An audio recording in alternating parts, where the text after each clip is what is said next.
Se você chegou até aqui e tá pensando por que é que eu devo ver esse episódio, eu vou dizer, fica, porque tem muita coisa inteligente, muito papo legal. A gente falou com a Miner e com os executivos dela que vieram, o Renan Nishimoto e o Rafael Balaniuk. Que papo legal, porque esses caras estão o tempo inteiro tentando criar soluções para que a gente enxergue os dados de uma forma prática. Como é que eu olho para os dados e vejo o impacto que ele tem nos negócios, nos resultados? Como é que eu trabalho os dados da empresa para levar isso para o conselho, para um chairman, para os conselheiros olharem, para o executivo, para o CEO tomar nota e falar, puxa, isso é interessante. Eu preciso saber disso porque uma vez que eu trate essas informações, isso vai impactar nos resultados. A gente está começando agora a conseguir convencer o RH a pedir dado de operação. Eu não sei te dizer quantas vezes eu ouvi a frase do RH, pô, mas eu queria relacionar isso com desempenho. E todos têm isso na mente de eu quero relacionar com desempenho e faz muito sentido e tem que ser feito. Só que quando ele pensa em desempenho, ele relaciona com avaliação de desempenho. Cara, avaliação de desempenho tem a ver com carreira, ele é uma medida perceptiva, ele não quer dizer que ele não é importante, mas ele é um outro instrumento, ele é uma outra coisa. Então você saber pegar, por exemplo, uma fábrica, ou pegar, por exemplo, uma empresa de call center, que são naturalmente empresas que têm maior turnover, e você tem indicadores claros, finalísticos, pô, você tem que, no momento que você se aposta desses indicadores, é muito mais fácil você chegar para uma diretoria e falar, ó, tô aqui com um atendente de call center, cara, nos primeiros 3 meses, eles têm um desempenho 40% pior do que o resto da galera. A gente agora tem 30% do nosso quadro em até 3 meses e esse quadro tá girando porque eu tô sempre contratando gente. Se a gente diminuir isso para 10%, para 15%, a gente economiza tanto. Bora fazer um programa de retenção de 3 meses?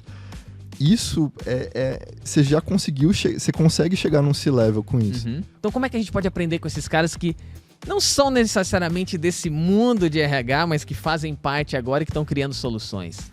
Eu tenho que ressaltar o Felipe Cruz, que nada como jogar beach tênis. Já pensou nisso? Felipe Cruz jogando beach tênis com o Renan. Começa uma parceria entre Carreira Miller e Miner, que tem trazido produtos bem legais para as duas empresas. A gente está batendo meta, a gente está batendo os resultados que a gente estabeleceu para a meta de diagnóstico de equidade, que é um dos produtos que a gente faz em parceria.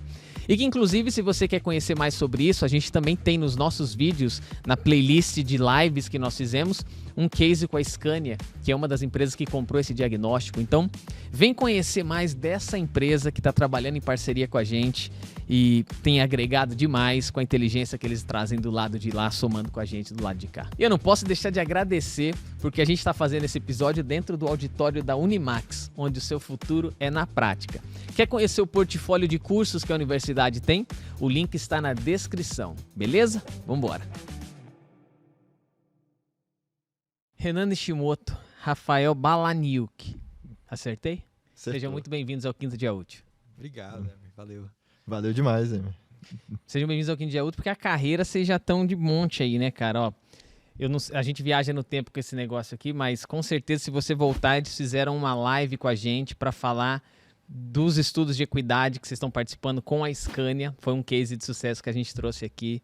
No começo do ano, a gente fez a live que teve a maior audiência da história, né? Que a gente comentou muito de todo esse movimento que está acontecendo no mundo e no Brasil, os relatórios que iam mostrar essa questão de igualdade salarial. Pô, a gente chegou a ter 1.000 pessoas, basicamente a live inteira assistindo simultaneamente assim, o conteúdo. Vocês estão... Foi uma surpresa muito agradável pra gente, né, essa parceria com vocês. A gente vai falar um pouco mais no episódio, mas a gente também não esperava que o primeiro produto nosso, ainda que pouco mais ali que o MVP, né, que a gente estava testando, já teve uma aceitação super bacana do mercado. Foi bem bacana e super feliz de estar aqui, Emer. Obrigado aí em nome da Miner também, né, o convite aí pela carreira. Vai ser animado aí pro papo. Vamos lá. Cara, a gente sempre quer explorar muito da vida das pessoas aqui, né, cara? Então, a carinha dele é a carinha dele. Não vou falar pro Renan cantar ainda, porque esse cara arrebenta. Ele é do Jorge e o Matheus, ele é o Jorge. Você falou que você é o Matheus também. Eu vou fazer a segunda voz aqui, você vai se preparar a música aí. Não, eu não canto, não. Cara, mas eu vou Rafael, tua entrada nesse mundo aqui, e eu vou chamar de RH, porque não é só RH, é uma partezinha, né, cara? Você se formou em psicologia e depois ciência de dados. Isso. Foi isso? Na verdade, eu fiz minha graduação em psicologia, aí eu fiz pós em administração, achei que eu ia virar gestor de RH, voltei para a área acadêmica, fiz um mestrado em psicologia e depois acabei transitando para a área de dados. Mas quando eu fiz o mestrado, eu já estava começando a estudar IA, meu mestrado já foi usando IA para RH, e fui vendo que eu tô cada vez mais perto da ciência de dados. Cara, eu vou explorar isso. Você, Renan, estudou o quê, cara? Sou formado em Engenharia Civil pela Engenharia Unesp de Bauru. Civil. E tudo isso você fez onde, cara? Você é de onde, Rafael? Brasília, fiz lá na UNB. Brasília. Brasília tem o quê? É Federal de Brasília? Federal, a UNB. UNB, famosa. Eu acho que tem as músicas do Legião Urbana. E Renato Russo. Renato Russo. Cara, engenharia civil, psicologia, depois mas não é só psicologia, né, cara? Porque você mergulhou nesse tema. Como vocês se encontraram e como a Miner surgiu? Porque depois eu quero explorar um negócio dos estudos que você fazia também, cara. Eu vou começar então do comecinho como surgiu, mas a história de como a gente acabou se encontrando foi legal também. Durante a graduação eu já trabalhava ali no formato de empresa júnior, né? Não sei se você conhece tão bem, mas é uma ótima iniciativa das universidades para estimular o empreendedorismo ainda na galera que ainda não está formada, colocar na prática o que você vai aprendendo na sala de aula. E eu sempre fui muito curioso, assim, meio até imperativo, assim, queria fazer as coisas, não queria ficar só tendo teoria. E aí na empresa júnior eu vi essa oportunidade de começar a fazer projeto de engenharia e tal. Só que ali dentro das empresas juniores você também acaba tendo contato bastante com gestão, né? Então você vai para rua, vende projeto, atende cliente, aprende a fazer gestão de pessoas, gestão financeira, além da parte técnica. E essa parte de gestão empresarial mexeu bastante comigo, assim, eu gostei, falei, cara, tem um potencial enorme aqui, né, quando a gente fala de empreender, independente do setor, do que você quer fazer. E aí eu já fiquei com essa ideia na cabeça, falei, cara, estou formando em engenharia civil, mas acredito que em algum momento da minha vida eu vou querer empreender. E na época, na empresa júnior, eu fui crescendo ali no movimento, cheguei a ser representante nacional, internacional do movimento no Brasil. E quem fez parte comigo na empresa júnior, na faculdade, foi o Guilherme Goya, que é um dos nossos fundadores também. Ele fez engenharia elétrica, eu fiz engenharia civil. E aí, logo depois que a gente se formou, eu saí do movimento empresa júnior. Um dos mantenedores do movimento que eu tinha negociado com a empresa, vendido ali e tudo mais, era diretor de RH de uma multinacional. Ele me chamou, que é o Cauê, nosso terceiro sócio, falou, cara, tô com uma ideia aqui. Ele falou, eu fui pro Cubo na época lá em São Paulo, assisti pitch de 8 startups de RH, de HR Techs, e eu acho que tá todo mundo fazendo mais do mesmo. Eu falei, como assim mais do mesmo? Ele falou, cara, ou está fazendo o sistema de recrutamento e seleção mais eficiente, a TS, ou está fazendo cartão de benefício ali, automatizando o processo de RH, mas senti falta de alguém, de fato, gerar uma inteligência diferente e propor como se faz gestão de pessoas com inteligência de dados e tudo mais. E aí, eu nessa conversa com o meu chefe, na época o VP lá da empresa dele, tava lá inconformado, questionando, dele virou para mim e falou, cara, por que então você não cria uma startup, funda um negócio para de fato trazer algo disruptivo, né, para gestão de pessoas.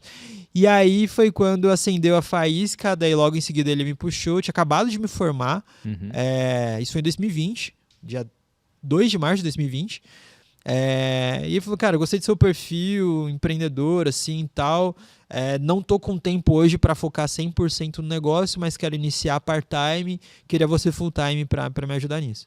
Aí começou, né? Eu não tinha o background em RH, mas ele fez carreira toda em gestão de pessoas, eu tinha mais uma visão comercial e de negócios.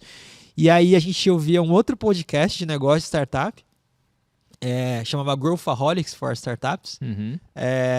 E um dos primeiros episódios que eu vi, eu maratonei ele também para aprender o beabá de startup, um monte de sigla, né? Diferente, um monte de coisa que a gente nem sabe pronunciar.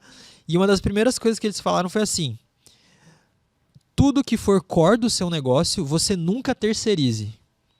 Tudo que for core, você tem que dominar. Você tem que dominar, tem que ter dentro de casa. Ou seja, o que ele quis dizer? Se, por exemplo, RH é core, não dá para eu depender de um terceiro me fornecer isso. Não, tem que ter dentro de casa. O Cauê era o RH em pessoa.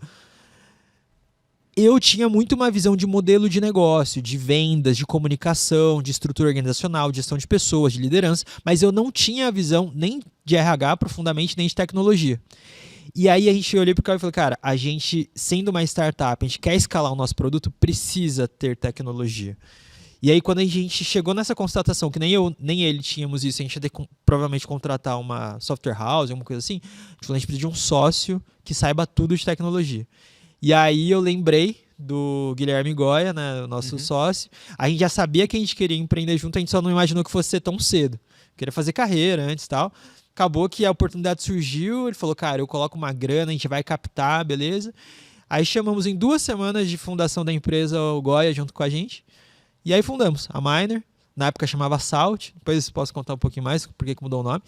Mas fundamos o negócio, e aí logo que a gente fundou, a gente já definiu que queria ir para esses caminhos de People Analytics. E aí tem várias histórias aqui, Emer. Depois a gente pode contar assim, dos desafios, dos percalços. Mas já emendando na segunda pergunta que você fez, né, de como a gente acabou se conhecendo, vou até deixar o Rafa contar essa, mas a gente foi assim, não sabia muita coisa e era podcast, era grupo de WhatsApp, era evento que a gente participava para beber da fonte e ganhar o know-how, né?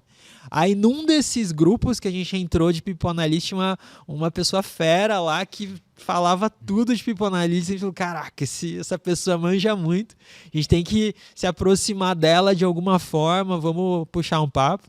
E adivinha quem foi, né? Pô, foi esse. Na verdade, se fosse até resumir, acho que a gente se conheceu muito por causa da pandemia, né? Foi na época da pandemia ainda, né? 2 de março. O Rê, o Goya e o Cauê fundaram a Salt. Fundaram logo depois, fechou tudo por causa da pandemia. E eu tava em Brasília e eu tava trabalhando numa consultoria de RH e tava com umas iniciativas com outro grupo de inovação em RH. Também, pô, eu era ainda sou bem conformado com a forma que o RH trabalha e buscava formas novas. E um tema que sempre eu curti foi People Analytics. Aí eu tinha já criado, alguns anos antes, um grupo de People Analytics que não tinha dado muito certo. E aí na pandemia, esse grupo de Brasília, a gente falou, pô, vamos criar de novo um grupo de People Analytics. E aí dessa vez entrou um monte de gente, inclusive o Rê entrou no grupo de People Analytics, e vários profissionais, principalmente a galera de São Paulo. E a gente começou a trocar ideia e começou até depois a tocar o grupo junto. E foi engraçado que nessa empresa que eu estava trabalhando, numa empresa de consultoria, que também estava querendo ir para o lado de People Analytics. E eu Qual era o segmento dela, assim, dentro de RH? Consultoria de RH. Trabalhava um pouco mais em remuneração. Ah, era de remuneração? Principalmente em remuneração. Né? De Brasília. E assim... Como que é o nome dos caras? Pô, pode falar, se quiser. Chama B2HR. B2HR. Inclusive, estão dando muito certo lá em Brasília. Pô, tem mais local, né? Consultoria mais local lá. Isso, é de Brasília. Inclusive, pô, tenho muito carinho pela galera de lá. Quem que é de lá? Chama Daniel Braia, o sócio. Daniel Braia. Não conheço. Pelo menos não me lembro. Interessante, cara. E aí a gente estava num momento onde eu estava tentando, junto com o Daniel, fazer algumas iniciativas ligadas a People Analytics e estava meio como mentor da Salt. E aí, pô, teve uma coisa que me chamou muita atenção no jeito que o Renan e o Goya viam o negócio, sabe? Porque, assim, a gente trocava ideia e a ideia inicial de negócio era uma que eu falei, cara, isso aqui não tem como dar certo nunca. Porque a ideia era assim, vamos fazer People Analytics as a Service, vamos fazer tudo. A gente vai chegar na empresa e vai fazer People Analytics. Eu falava, cara, não tem como. Tipo assim, People Analytics é um negócio muito imenso para você fazer não é um produto. Só que a visão de negócio, tipo, quando eu trocava ideia com o Goya e com o Renan, eu falava, cara, esses são caras que têm visão de negócio, que vão saber pivotar a ideia, que vão saber ir e falar, não, aqui precisa mudar. E aí foi aí que a gente se juntou e começou a construir junto o produto. Foi que eu falei, não interessa muito se o caminho de agora tá certo ou tá errado. Interessa que são pessoas que conseguem, na hora que eles derem a cara a tapa, vão falar, pô, beleza, não, a gente tinha uma ideia, mas agora a gente vai precisar mudar porque esse caminho não deu certo.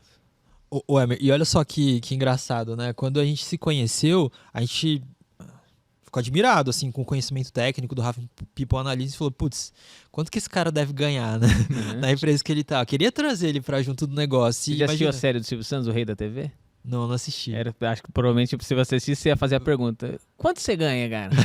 Ele fazia essa pergunta: quanto você ganha? Pronto, o cara tava trabalhando. Exato, a gente tava mais ou menos nessa linha, só que a diferença é que a gente não tava igual o Silvio Santos. Aí a gente falou: como que a gente faz pra ter conhecimento dele ou ele próximo da gente? Porque a gente viu que ele se interessou também pelo assunto, né? E aí a gente falou: vamos marcar umas agendas recorrentes de mentoria, tal, pra ser nosso mentor? Ele virou nosso mentor, acho que por uns 2 meses, um negócio assim. Aí não deu outra. Do nosso lado a gente foi se ajeitando para conseguir trazer ele para cá. Ele também foi ali conversando com a empresa dele, né? Flexibilizou alguns pontos e trouxemos. Então o Rafa, junto com o Felipe, foram os nossos primeiros colaboradores, assim, que entraram pra, tipo, somar muito, estruturaram todo o alicerce do negócio junto com a gente. Tanto é que esse ano, né, a gente anunciou a sociedade deles também e se tornaram sócios do negócio. Cara, então vamos lá. A Salt e a Mount. Você tava na Salt? Tava na Salt.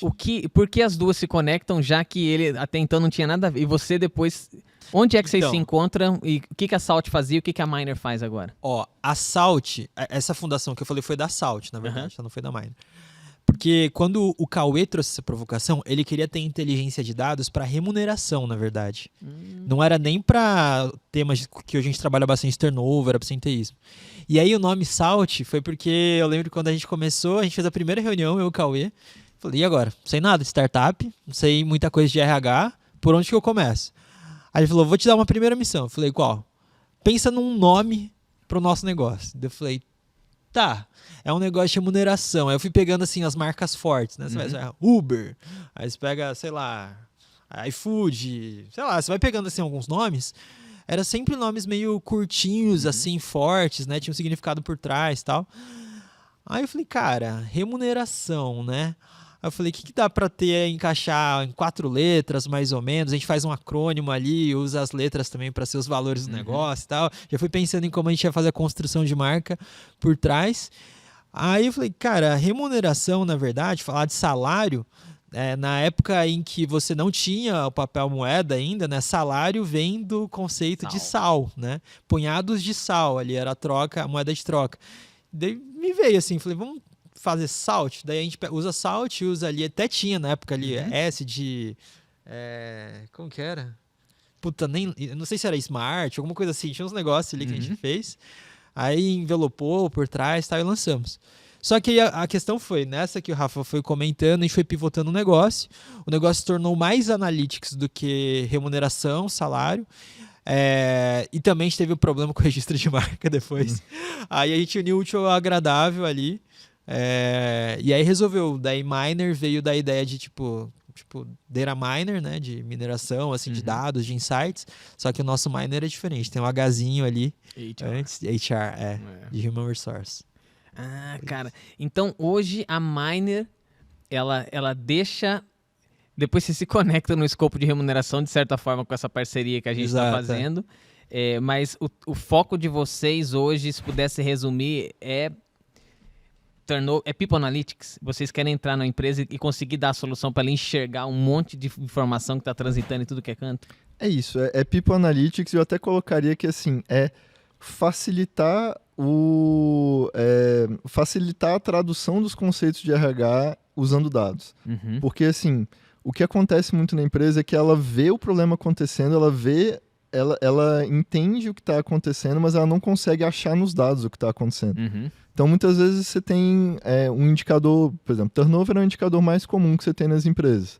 E várias vezes a empresa está acompanhando turnover porque tem uma meta do corporativo que alguém definiu, que muitas vezes não se sabe exatamente por quê, e está medindo aquele número como um mantra.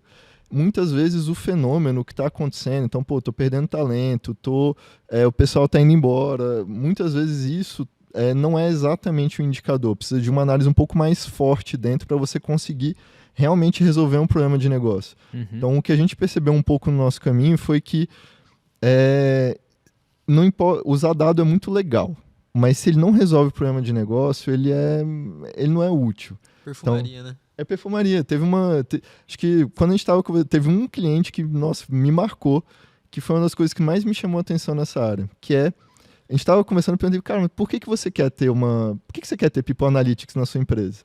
E ele falou, pô, mas é porque tá todo mundo tendo, é importante você usar dados para tomar decisão. Eu falei assim, e não é, assim, o importante é você resolver uma dor de negócio. Se não resolve uma dor de negócio, você não precisa. Pô, é provável que você tenha uma dor de negócio que dê para resolver com dados? Muito provável. É improvável que você não tenha. Agora, se você não tem uma dor bem definida, provavelmente você colocar dado não vai te ajudar em muita coisa. Não é o dado que vai resolver o seu problema. Então a gente começou a ver que a gente funciona bem quando a gente acha uma dor latente. Tipo, não, minha dor de negócio é isso aqui. Aí a gente vai lá e resolve com dado. Que foi exatamente o que aconteceu com a nossa parceria. Aí, começando aqui, o Fê trouxe a ideia do, pô, saiu isso aqui essa lei de equidade salarial, as empresas estão buscando essa informação, a gente sabe mais ou menos como resolver, mas tá faltando realmente resolver com dado. E aí a gente entende que a gente funciona bem nesse meio do caminho, sabe? A gente, no início, pensou, pô, será que a gente consegue, no fim, a gente consegue mapear a dor, entender a dor? A gente faz isso em alguns projetos, mas a forma que a gente é mais eficiente é quando o cliente sabe definir bem o problema e a gente faz o caminho para resolver com dado. Os clientes sabem definir bem o problema? Não. Eu gostei disso. Não, o corpo fala muito mais do que a boca. Cara, esse é um problema na vida. O cara vai na psicanálise porque ele não sabe o problema que ele tem e ele não sabe nem como resolver a angústia que ele está sentindo. A empresa é a mesma coisa. Como é que vocês, já entrando nesse, torna o produto algo consumível? Ou seja, como que vocês geram a demanda à disposição de pagamento, já que eu não sei qual o problema que preciso resolver? Pô, essa é uma ótima pergunta. A gente foi no meio do caminho acrescentando algumas coisas no produto que a gente coloca para alguns clientes às vezes e para outros não. Geralmente é juntando um pouco de consultoria. Porque, por exemplo, não existe, se a gente for até pegar um pouco na filosofia, você não tem como definir um problema absoluto na empresa. O problema é o que as pessoas que estão lá dentro entendem que é um problema. Então a gente usa a gente fez uma adaptação da metodologia GUT de risco, que é basicamente listar problemas, levantar com gestores problemas finalísticos e fazer uma matriz de priorização. O que é mais grave, o que é mais urgente, o que tem a maior tendência de crescimento, e a gente valida com eles. Assim, trocando em miúdos, é basicamente fazer com eles mesmos a lista e validar com eles mesmos a lista para eles dizerem, não, é isso aí meu problema. Por incrível que pareça, isso faz com que os gestores definam os próprios problemas. Então, assim, aí você vai lá no meio da lista, vai ter retenção de talento, tá? Sei lá, seu problema priorizado foi retenção de talento. Aí fica muito bom você trabalhar com a tecnologia, porque a questão é, o maior tempo que você gasta com uma solução de tecnologia é tratando o dado, é a parte feia, a parte que você vai ficar ali buscando base e tal.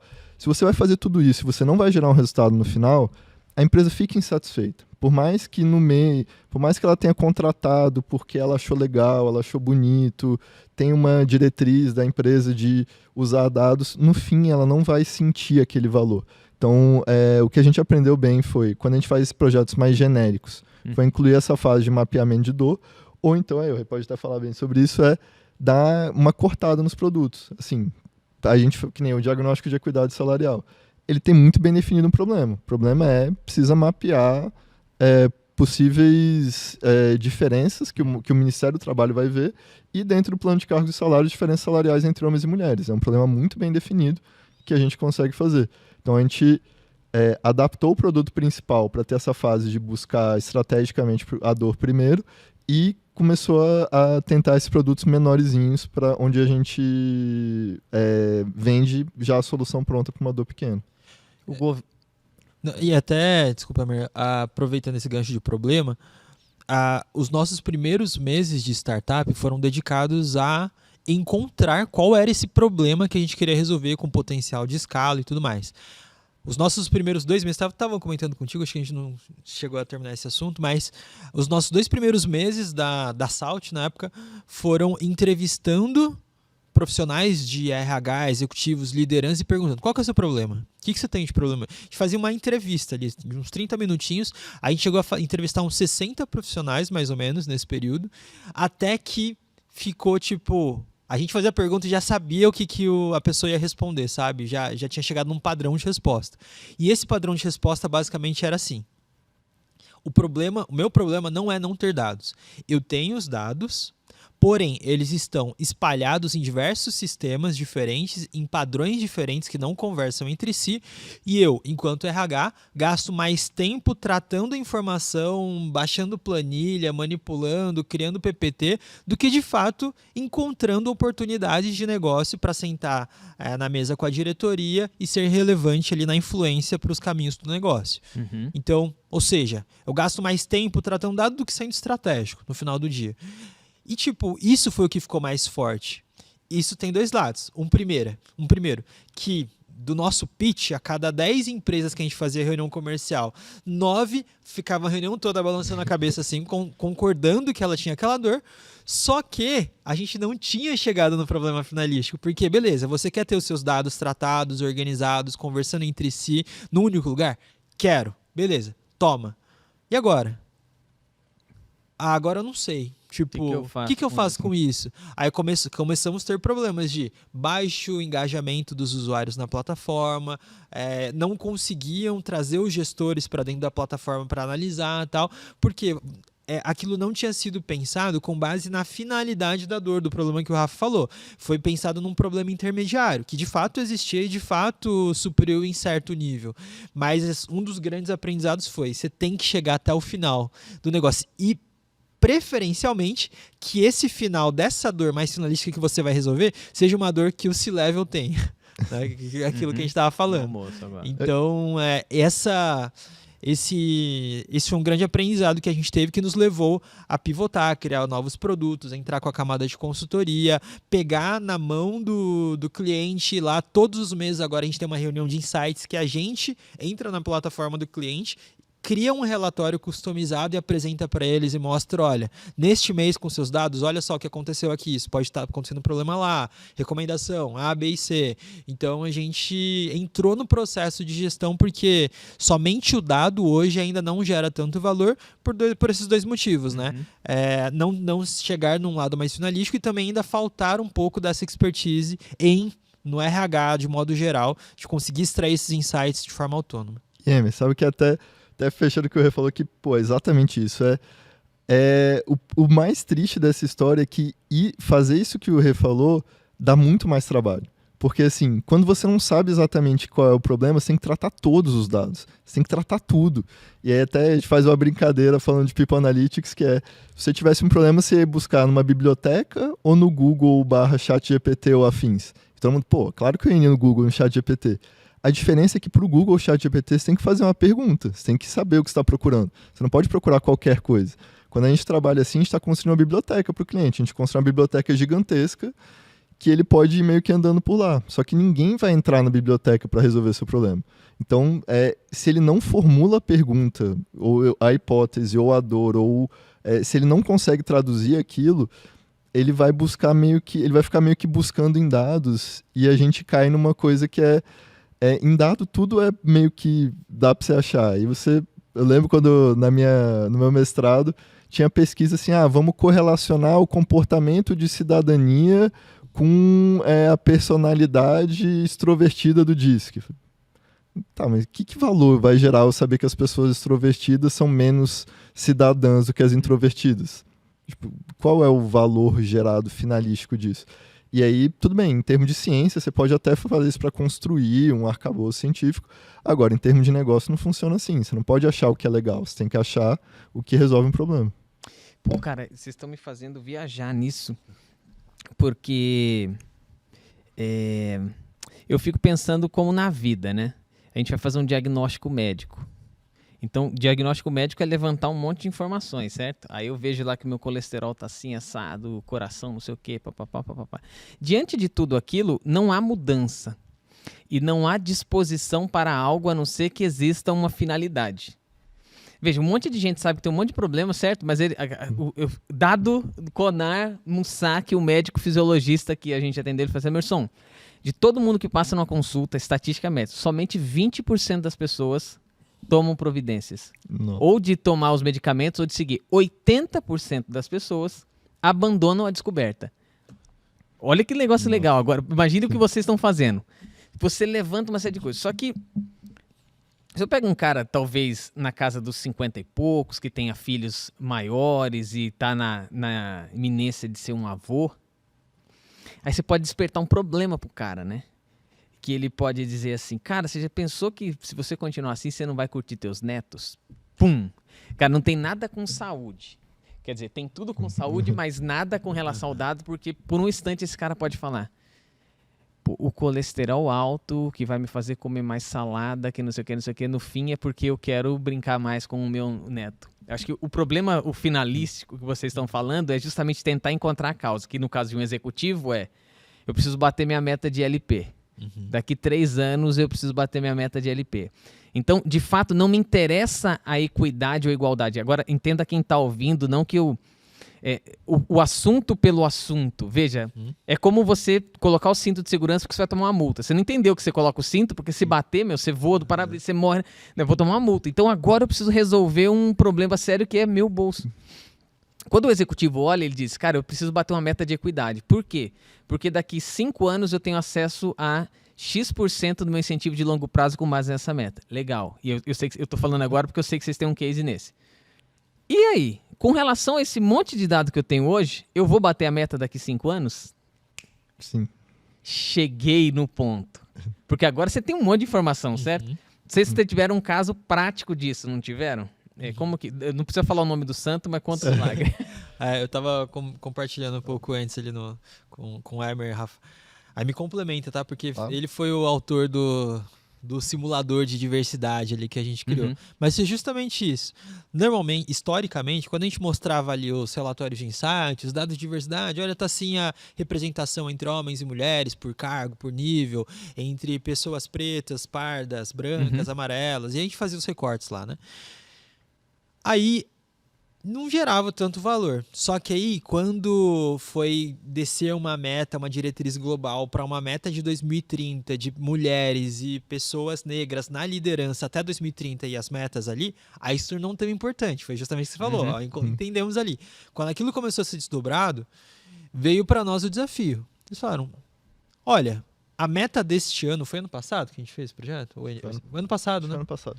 Eles falaram, a meta desse ano tá em XYZ, tá? De diversidade, de contratações, de turnover, mas elas foram definidas assim, meio que da nossa cabeça. A gente não tem ideia que se a gente bater essa meta, se de fato a gente vai estar no tracking pra gente chegar naquela meta em 2030 ou não. E a gente não sabe se a gente tem que acelerar agora, se tá tranquilo, para ano que vem, quanto tem que ser. E a gente queria que vocês, com base no nosso histórico de dados, conseguissem trazer essa visão pra gente. E aí foi quando surgiu essa ideia de construir um simulador de diversidade em que a gente conseguisse atrelar algumas alavancas a esse indicador de quantidade de pessoas com essas características em cargos da liderança. E aí as alavancas eram, né, contratação, turnover e movimentações. Então eu preciso garantir que a minha taxa de contratações desses grupos de análise estejam pelo menos tanto. Se não for pelo menos tanto, a minha retenção desses grupos tem que ser maior para se equilibrar, e eu tenho que estar monitorando constantemente o nível de crescimento, de promoção dessas pessoas aqui internamente. Então, acho que isso até casa muito bem com o que você falou, Emer, porque foi uma das primeiras vezes, né, Rafa, que a gente conseguiu fazer com que a análise escalasse até nível de conselho. A gente aquela reunião foi bem emblemática, assim, né? Um monte de conselho, diversos países ali, todo mundo, quem mandava ali na parte de RH, assim, assistindo a análise, porque ia influenciar nesse ponteiro mais finalístico que você trouxe. Isso, perfeito. E aí a gente foi muito massa porque a gente conseguiu chegar. A demanda veio muito de cima para baixo nesse caso. E tanto que a gente até trouxe para o produto de equidade salarial esse simulador e a gente aplicou para uns outros clientes. E sabe qual é o que mais aparece e o que é mais difícil de lidar? Que assim, pensa comigo. A gente está simulando, basicamente, se a empresa continuar fazendo o que ela está fazendo, quantas mulheres líderes ela vai ter daqui a X anos. Existem alavancas muito diferentes para você mexer. Você pode fazer um programa de retenção de mulheres líderes que vai fazer elas saírem menos e vai que os homens e vai equilibrar seu número. Você pode ter um programa de promoção, de desenvolvimento de sucessores para as mulheres ocuparem as posições por promoção interna. Você pode fazer vagas afirmativas externas. são todos programas completamente diferentes em termo estratégico. Então, assim, se a gente está pensando, por exemplo, numa empresa que está expandindo, talvez os 2 segundos são os mais importantes. Ou de desenvolver o time interno ou contratar externamente, dependendo da forma que a empresa está pensando em expandir. Se a empresa está pensando em reduzir custo, talvez seja o primeiro o foco dela. Sim. E muitas vezes quando a gente conversa com o RH, a gente pergunta, não, beleza, mas qual que é o direcionamento estratégico da sua empresa? O que ela quer fazer? O pessoal fica, mas não sei. Como assim? E olha que curioso, sabe? Desculpa te interromper, mas então. Nessas entrevistas iniciais que a gente fez, foi o que eu falei. Todo mundo, você perguntar qual que era a sua dor, não tenho tempo para ser estratégico. Olha aí, então todo mundo quer ser estratégico. Mas o que é ser estratégico? Esse case foi legal porque, assim, foi um dos casos em que o RH entendeu o que era ser estratégico, ou seja, descia de uma estratégia global e conseguiu levar uma resposta para eles. Então, nesse momento, foi um momento que a gente ficou muito realizado de ter conseguido, porque a gente chegou no ponto final, né? Não era o dado pelo dado, era o dado respondendo a uma questão estratégica. Sim. Cara, tem um ponto nisso que é muito importante a gente falar disso agora, que envolve o teu produto, nosso e uma hipótese que a gente estava falando no almoço. Quando vocês descobriram a agenda estratégica do negócio, vocês descobriram a mina de ouro. Vocês estavam na reunião com o conselho. O conselho manda isso para o executivo que está ali dentro, o CEO, e o CEO desmembra isso nas metas anuais e nos próximos 5... Cara, o que nós vamos fazer? Como é que nós vamos executar para esse resultado chegar lá? Cara, eu vejo uma falácia muito grande esse lance de qualquer área estratégica, porque nem sempre todas elas têm a condição de ter acesso a esses dados, o que nos complica. O que nos complica como vendedores agora, porque se eu não sei isso, qualquer coisa serve. É a massa de dados que vocês tinham, certo? Eu estava num evento, cara, um evento de RH. Tinha umas 60 e poucas pessoas. O palestrante falou assim, tava falando de RH estratégico, aquela parada toda e tal. Ele falou assim, então eu quero fazer uma pergunta rapidinho aqui. Eu queria que alguém de vocês aqui levantasse e contasse 3 atributos da tua empresa que fazem os clientes comprarem de vocês. Ninguém falou.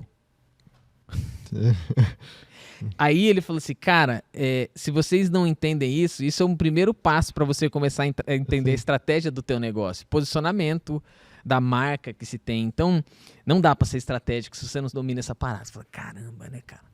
Volto na minha pergunta inicial e digo, como é que nós vamos vender se isso está desconectado? Porque eu tenho uma matéria aqui, inclusive, olha que interessante, cara. Deixa eu pegar aqui, ó. E olha como isso é rápido. A Harley Davidson... Aqui, ó, vou voltar ao título. A matéria saiu no Infomoney do dia 22 de agosto agora de 2024. Após Harley, fabricante do Jack Daniels, também abandona iniciativas de diversidade. O que esses caras tinham feito? Colocou... Cara, eu não me lembro quanto pegava no incentivo de longo prazo deles. Coloquem qualquer essa matéria, tá? Com esse título, se vocês tiverem curiosidade depois para ver. Parte do incentivo de longo prazo dos executivos estavam ligados às metas de diversidade e essas empresas deram um passo atrás. Ou seja, todo produto que qualquer uma delas... Aliás, são 3 empresas que são citadas na matéria, inclusive, né? A Harley seguiu essa linha, a Jack Daniels e a fabricante de tratores John Deere, que também está aqui dentro. Se acontece uma mudança dessa, no ato, a agenda estratégica muda totalmente. Imagine toda a calibração de informações que foram feitas para os relatórios. Cara, nada disso é útil mais. Esse é o primeiro problema. Eu quero saber como que vocês lidam com isso. E o segundo vocês se conectam com 1 milhão de coisas, cara. Um programa daqui, o programa dali. O quanto isso custa para vocês? E o quão dinâmico vocês têm que ter, porque o tempo inteiro isso muda. A inteligência do negócio está aí, afinal ainda não. Afinal vocês vão perguntar. Mas como é que vocês lidam com isso? Porque acho que essas duas coisas caminham muito juntas e quem está interessado, talvez pensando, cara, como é que eu trago a Miner aqui para dentro? Como é que você operacionaliza isso? E como é que você muda de rota? Posso responder a primeira e você depois a segunda? Eu acho que você citou um caso muito importante que foi assim, o board chegou e falou, não quero mais isso. A questão será que colocar mulheres em... Vou resumir aqui para mulheres, mas vamos entender outros grupos minoritários também. será que isso não gera valor para o negócio? É possível que você consiga achar outros pontos finalísticos. Então, por exemplo, eu estou com um employer branding ruim e eu não estou conseguindo atingir um certo público, está vindo sempre o mesmo perfil de gestor para mim e eu não consigo mais criatividade, não consigo ter inovação na minha empresa. Se a gente conseguir entender isso, um programa de diversidade, mesmo que não tenha uma meta definida pelo board, você consegue justificar isso com uma questão mais finalística. Uhum. Ó, eu preciso dessas pessoas aqui porque eu preciso gerar valor para o negócio e não estou conseguindo trazer quem eu preciso. O que muitas vezes falta é tanto a gente quanto com o RH a gente conseguir junto dar esse último passo. Cara, a gente precisa chegar e provar valor para o negócio. Às vezes vai ser lindo, porque vai vir de uma diretriz global e já está tudo pronto para a gente vai só comemorar. Às vezes a gente vai ter que construir esse caminho. A gente vai ter que conseguir, por mais que até um dos motivos de eu estar na Mine e trabalhar com isso esse é um tema que mexe comigo. Eu gostaria de fazer parte das pessoas que deixam o mundo do trabalho mais equitativo, que conseguem deixar ele mais justo. Eu gostaria muito de fazer parte desse grupo. Para isso eu entendo que tem que conseguir gerar valor para a empresa. Assim, uma máxima que eu gosto muito é a empresa não existe para dar lucro, mas dar lucro é que nem respirar, ela não vai ficar sem respirar. Então a gente tem que conseguir falar dela respirar para a gente falar das outras coisas. Então, quando acontece uma questão, quando a empresa volta atrás nisso, eu entendo que tanto que dá para buscar e tentar achar outros caminhos, não tão diretos, mas também é um sintoma de que muito provavelmente não estava... a gente estava com dificuldade de provar valor. E esse é o negócio, o dados e a parte de dados, para mim, chegou por último para o RH. Se você for pegar todas as áreas de negócio, sei lá, assim, para a área de finanças, chegou rapidão dados. Assim, você pegar antes de Cristo, o pessoal já usava dado para finanças. Para a área de produção, ali você pega no Fordismo, a galera começou a usar mais dado. Para a área administrativa, quando você teve banco de dados, quando você teve Excel, planilha e tal, como a galera começou a usar. A última área foi, por exemplo, marketing. Você pegar o marketing nos anos 2000, ele era um marketing mais de interação, de construir. Depois virou uma área bem voltada para dado. E RH é o último que está chegando nessa tendência, principalmente porque ele é uma área meio. É muito difícil você provar que aquele valor gerado foi por sua causa. A gente estava até falando na hora do almoço de, como que eu consigo... Eu tive uma pandemia. Como que eu consigo provar que alguma coisa que eu fiz gerou valor, dado que teve uma ruptura tão grande no mercado, que o efeito da pandemia é tão mais forte que qualquer coisa que eu fiz, que eu não consigo dizer se foi culpa minha ou não eu ter mexido num ponteiro aqui e ali. Então, assim, é um desafio muito difícil, é realmente muito difícil você conseguir mostrar valor. Com uma equipe mais diversa gera mais valor? Você vai ter várias pesquisas apontando direções para que isso aconteceu. Uhum. Agora, é muito difícil você conseguir olhar para o dado de uma empresa e falar, a gente deixou a nossa equipe mais diversa, logo a gente teve resultados. Isso não quer dizer que a gente não deva tentar, mas é difícil e, para mim, ter acontecido isso é um sintoma de que não deu para fazer chegar... Esse valor não foi percebido no board, não conseguiu fazer esse valor chegar até o board. Nesse caso específico, tem questões culturais ligadas à marca, então eu não sei se você chegou a ver alguma coisa dessa... Uma pesquisa. Então tem questões de aspectos políticos e culturais que pressionam a marca, às vezes, a retroceder em certos passos por conta de decisão. Mas, entende? Porque a quantia de dados também poderia mostrar que segura, briga, encara.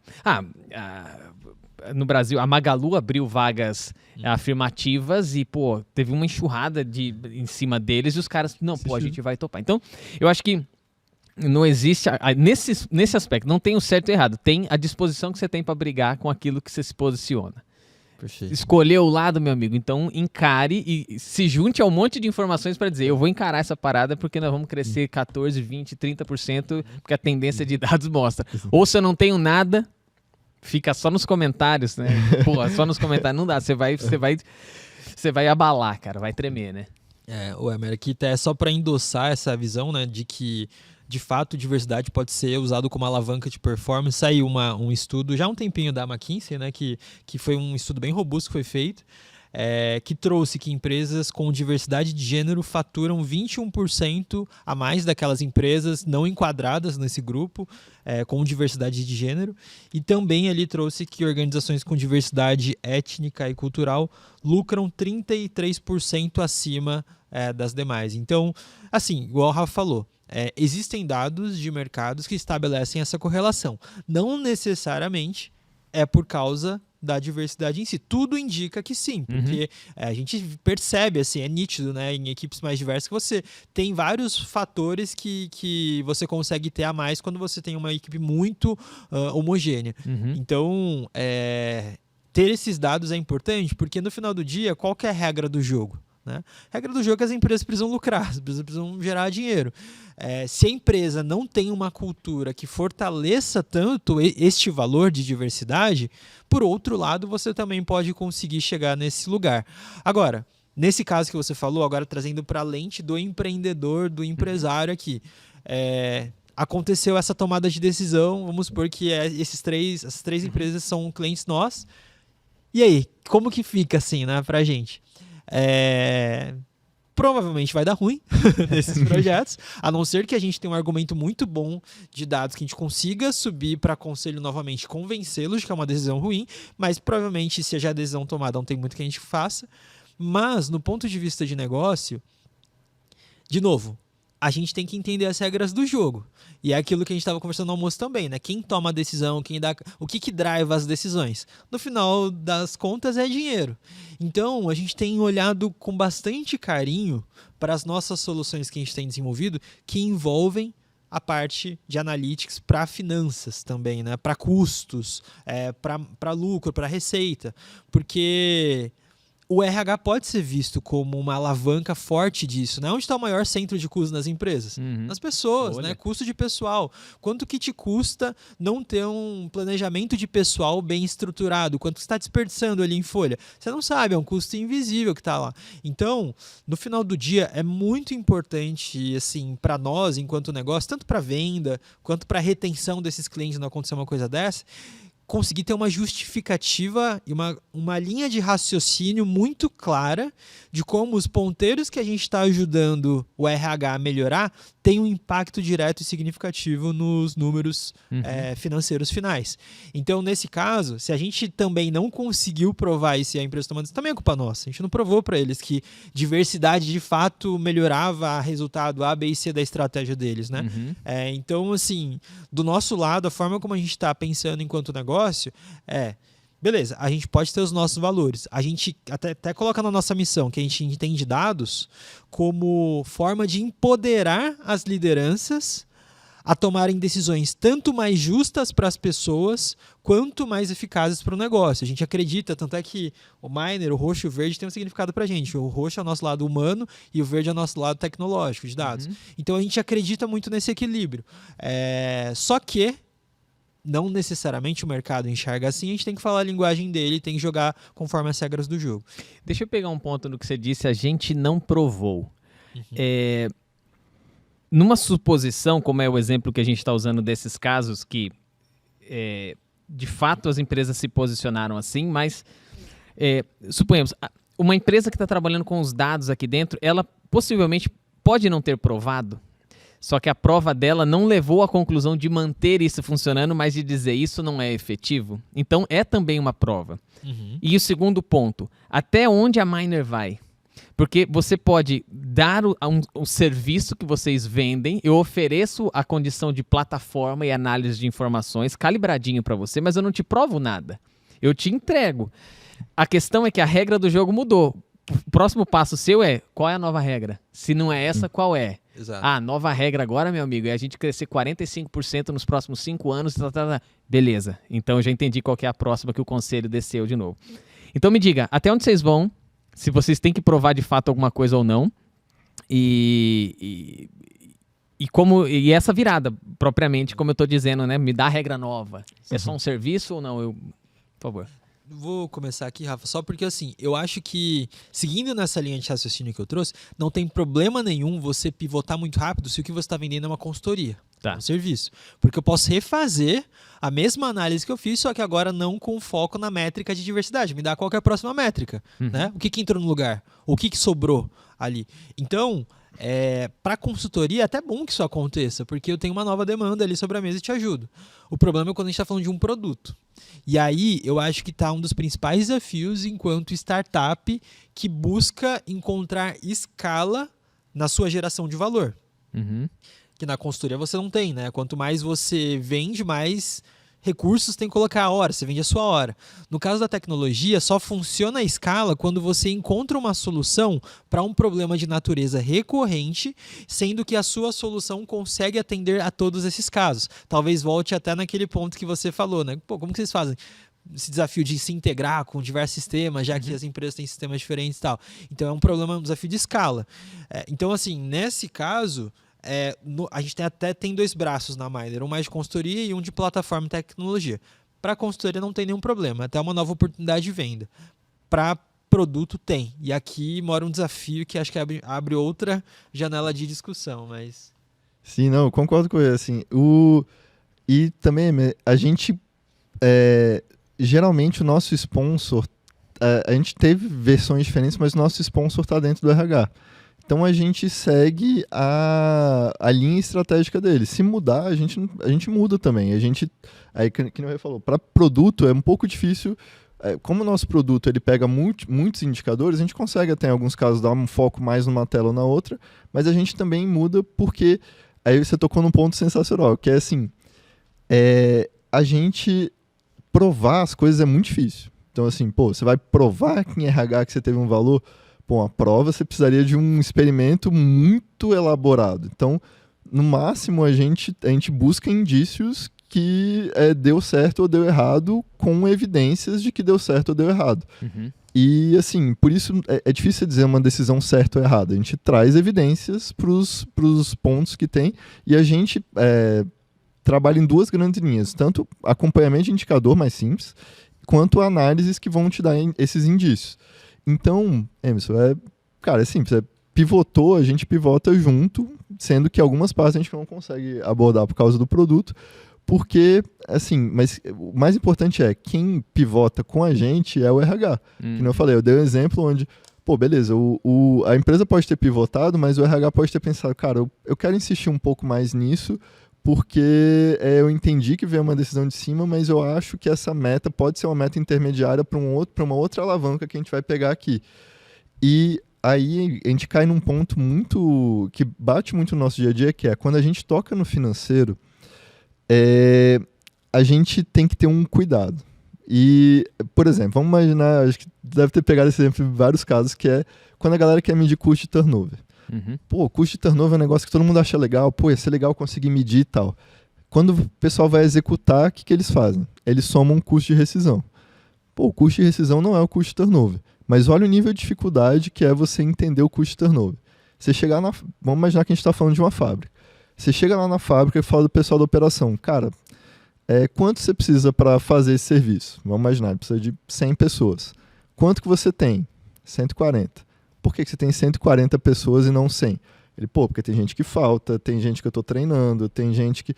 Uma fábrica nunca trabalha no limite, ela precisa de uma gordura ali para ela funcionar. Da onde vem esse custo? Uma boa parte desse custo vem do turnover. Se você não tivesse pessoas completamente treinadas o tempo todo, não tivesse ninguém novo entrando, você poderia abaixar esse 40 para, sei lá, 10, 15. Então, assim... E, isso é um custo gigantesco. Imagina, 30 pessoas. 30 pessoas é um custo imenso, em 100 e poucas. Então, só que, como é que você prova? Eu consigo provar que o delta é 30. Imagina a dificuldade científica que eu teria para chegar nesse 30 exato. Então, muitas vezes, a gente precisa se juntar com o negócio e chegar em número de referência. Só que a gente não pode fazer uma aproximação com o dado que tem, porque se a gente calcular só custo de rescisão, vai ser 5, 10% do número real. E se a gente for calcular o número de verdade para provar alguma coisa, a gente vai ter que fazer uma tese de doutorado para conseguir chegar naquilo e ninguém tem tempo para isso. Então, esse meio do caminho ele é muito importante para a gente conseguir chegar nos números que aí a gente mune o nosso cliente final para conseguir chegar numa diretoria e falar, cara, mas aqui, esse caminho que eu estou seguindo vai economizar Y para a gente, porque o nosso custo de turnover está assim, se a gente diminuir 2 pontos percentuais, a gente consegue economizar, no fim das contas, tantos milhões. Então, a gente tenta trazer esse... a gente trabalha muitas vezes mais no como do que no objetivo em si. Eu vi o último podcast que vocês fizeram com o sócio da Falcone, né? Uhum.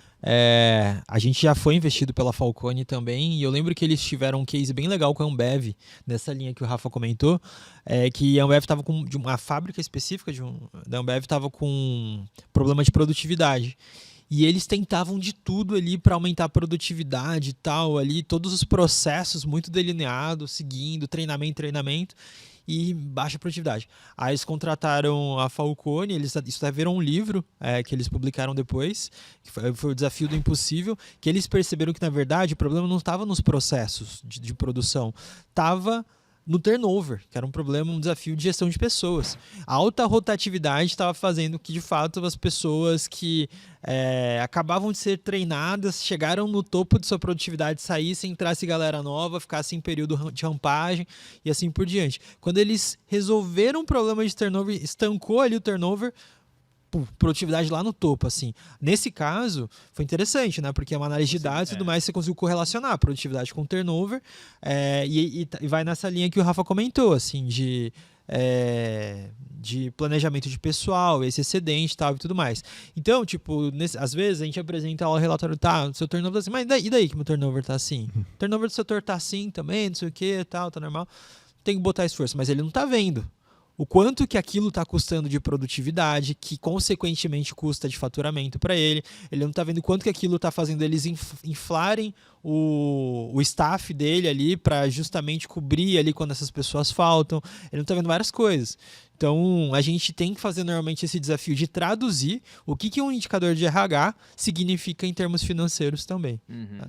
Não sei, estou trazendo aqui porque foi uma das lógicas que a gente descobriu. Também. E é muito interessante essa lógica, porque é muito difícil contar essa história. E por essa história você não convence o cara a investir. Entende? Porque, vamos pegar o turnover, que é esse indicador. Como é que funciona isso na grande parte dentro do RH? Benchmark com o mercado. E eu descubro que o saudável do mercado é 3%, é 2% aqui, é 5%, é 30%. Em alguns segmentos que, 30% da mão de obra é trocado durante um ano.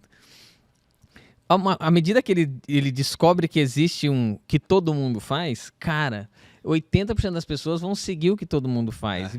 Cara, são poucos os que saem na vanguarda para testar alguma coisa diferente. Então, do ponto de vista de escalar ou de pensar em negócio, como é que eu encontro esse cara que sai na frente? Tá, eu vou dar um jeito, mas ele só representa 20% da grande massa, então dificulta muito, né? Quando eu olho para esse caso, veja a volta que você deu.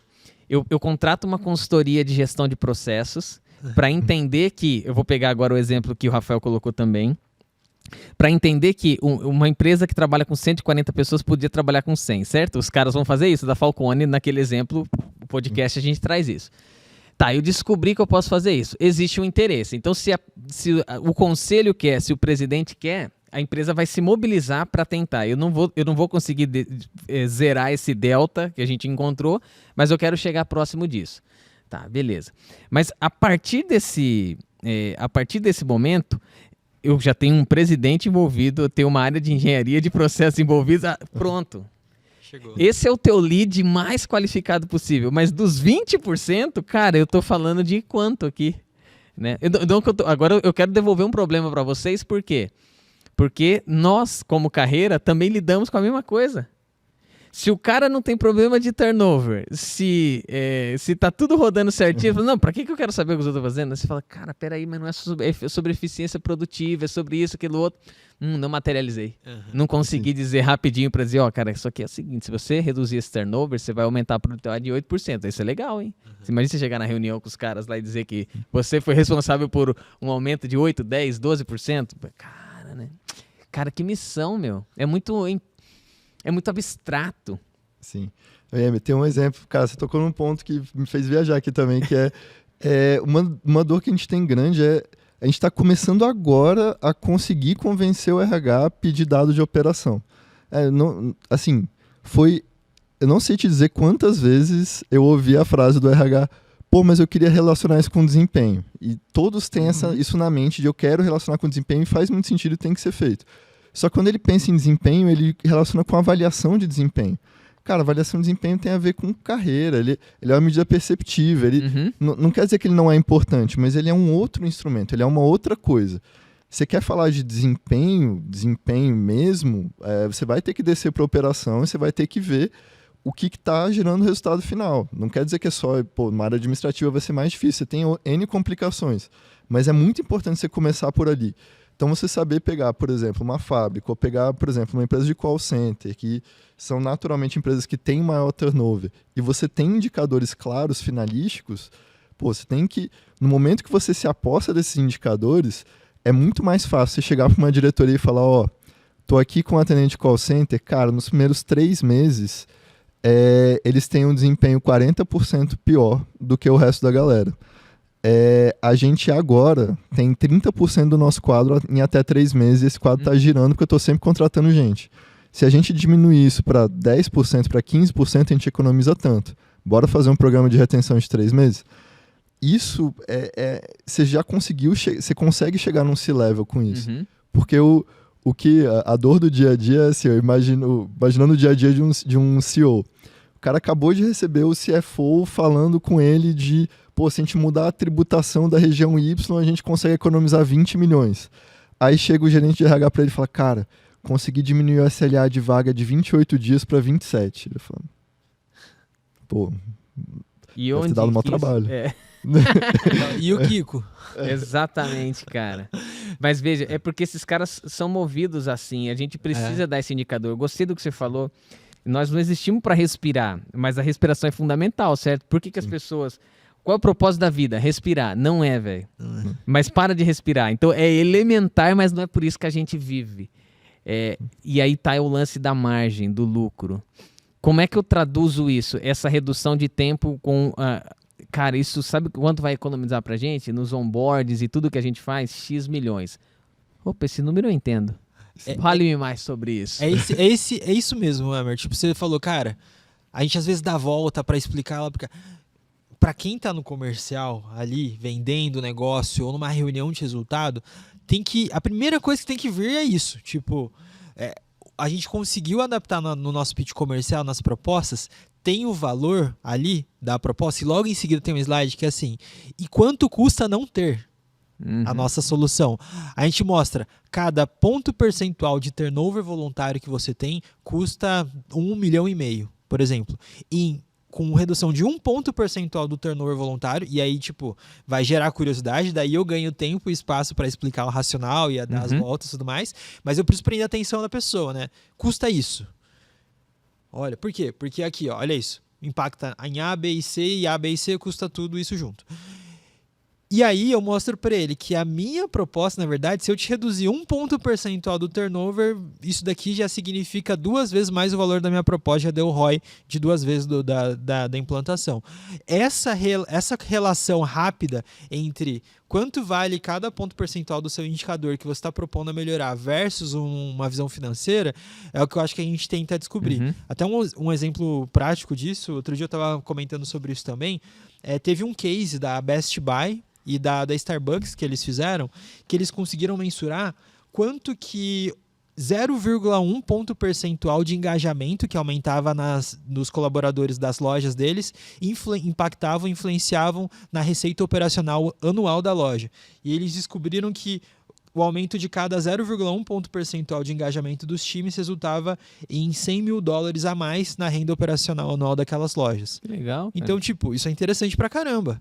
Você tá falando de remuneração e mostrar que remuneração tem correlação direta com engajamento, né? Um variável ali, uma política bem estruturada e tudo mais. É um argumento de venda, né? Assim, lógico que isso não se reflete para todo mundo. Igual a Rafa falou, são pesquisas de mercado. Não necessariamente vai acontecer na sua organização. Mas tem coisas que é da psicologia, né? E até você perceber, cara, tá vendo que a gente tá aqui esse tempo todo falando de negócio, a gente não falou em nenhum momento do humano, de pessoas, é porque ele é o próximo. Porque, por exemplo, no momento que você conseguiu chegar para uma diretoria e falar, cara, a gente precisa aumentar o engajamento. Cara, a gente precisa diminuir o turnover dos primeiros 3 meses. Aí você vai ter que entrar com o lado humano. Como que a gente vai diminuir o turnover dos primeiros 3 meses? Você vai precisar se colocar no lugar da pessoa, entender como é que está sendo a experiência dela, entender o que está acontecendo no seu onboarding. Você vai ter que, por exemplo, em algumas fábricas que a gente pegou, cara, o pessoal estava colocando 10, 15 horas extras por semana para uma pessoa com até 3 meses de empresa. Vai dar ruim, provavelmente. Uhum. Então, assim, a pessoa não vai conseguir equilibrar a vida dela com o trabalho se você começar já assim. Assim como, você for aumentar o engajamento em 0,1% numa loja, você vai precisar olhar para o lado da pessoa e vai precisar entender para você conseguir fazer isso. Mas se o seu convencimento de um C-Level precisamos engajar mais as pessoas para elas serem mais felizes, isso vai cair, a prioridade dele vai lá para baixo. No momento que você mostra o dinheiro, a prioridade vai lá para cima. E a hora que você muda o jeito da frase e você diz felicidade dá lucro. Aí o cara falou, me fale mais sobre isso. Cara, eu tenho um caso real com a Best Buy, né? A gente estava junto nos Estados Unidos, esse relógio que eu tô usando aqui agora, um Garmin. Eu queria trazer um Garmin, enchi o saco. Fomos numa Best Buy, andamos, fomos numa segunda. E eu ficava assim, porque os Garmins, eles ficam num display, não é fácil. Você não tira pra colocar no braço. E na Best Buy, não sei... Vocês já foram também, mas não é uma loja muito... cada um se vira, meu irmão. Tipo assim, não... Só que na que a gente foi, já na reta final, eu tava olhando o relógio e um cara chegou pra mim e falou assim, cara, você quer levar um desse? Tipo, você tá olhando? Eu falei, opa, o cara veio me atender. Às vezes enche o saco, mas naquela hora, eu falei, até quero, mas tipo, eu queria ver como é que fica. Ele falou, eu pego pra você, qual você quer pegar? Aí eu, cara, esse aqui, eu quero ver esse aqui. Tem 2 cores, qual cor você quer?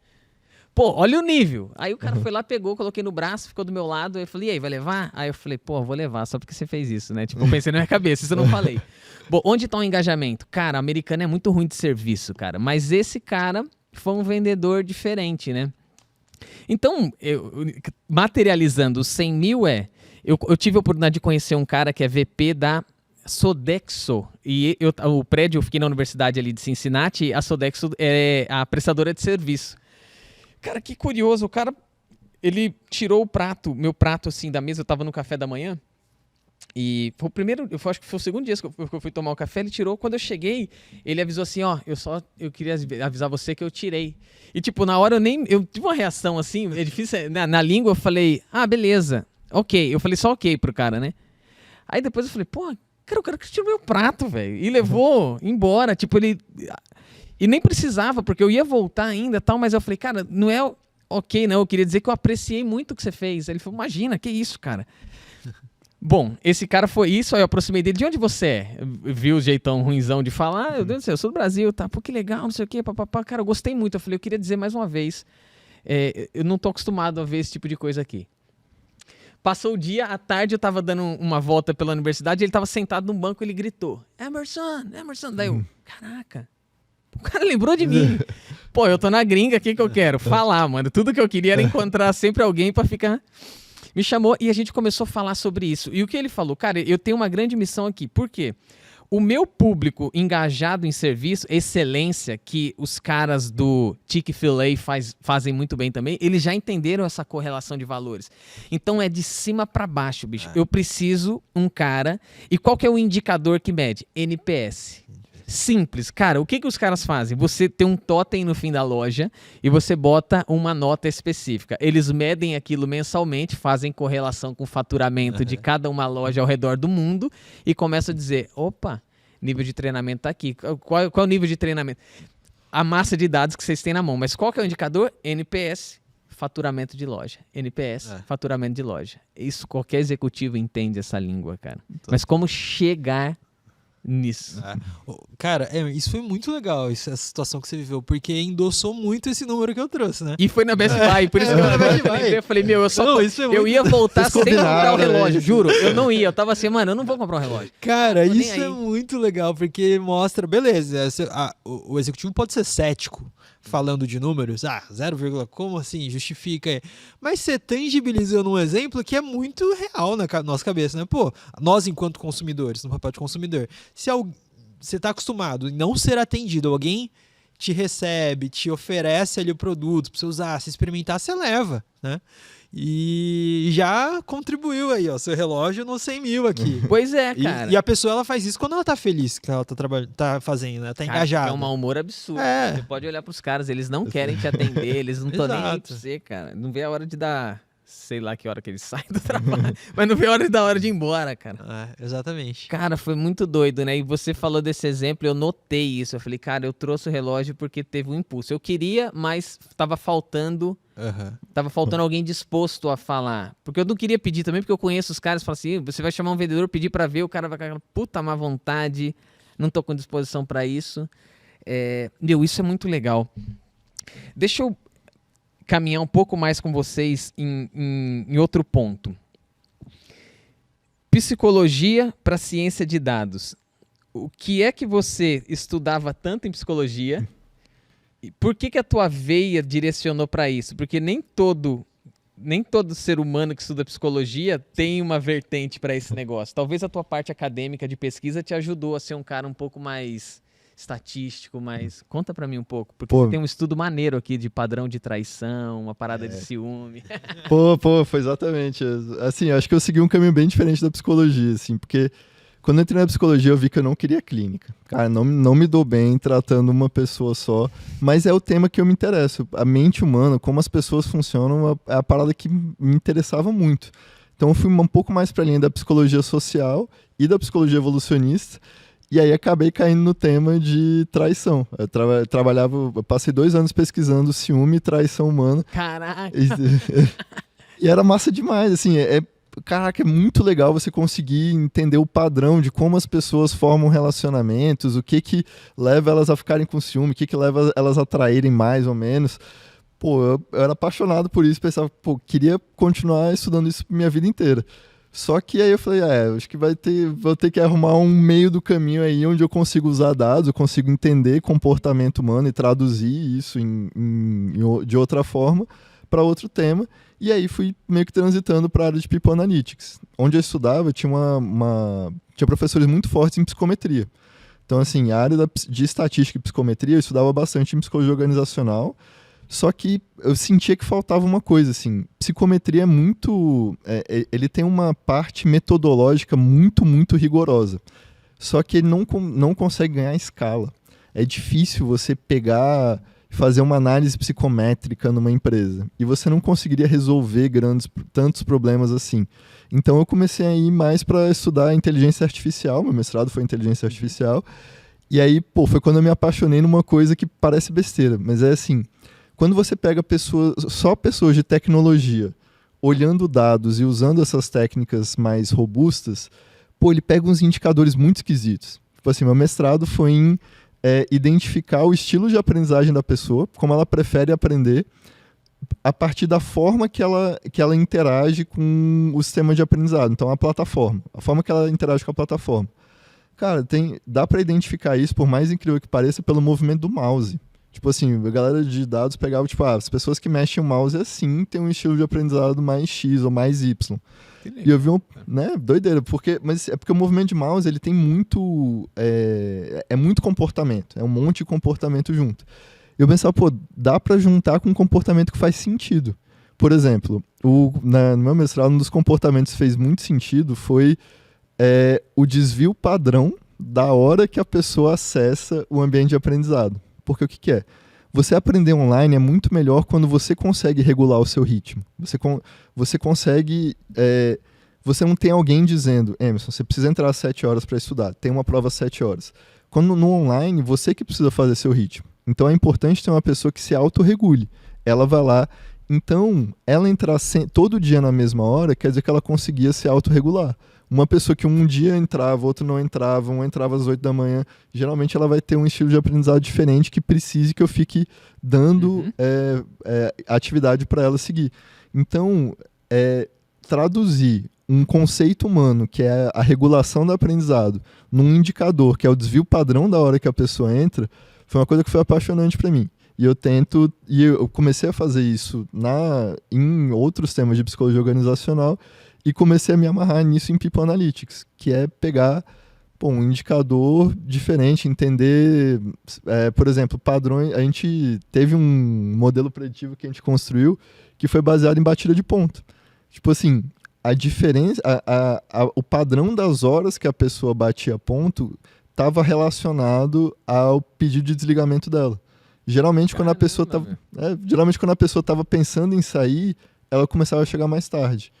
E aí são 2 pontos importantes. Primeiro, não é todo mundo que chega mais tarde que vai pedir para sair.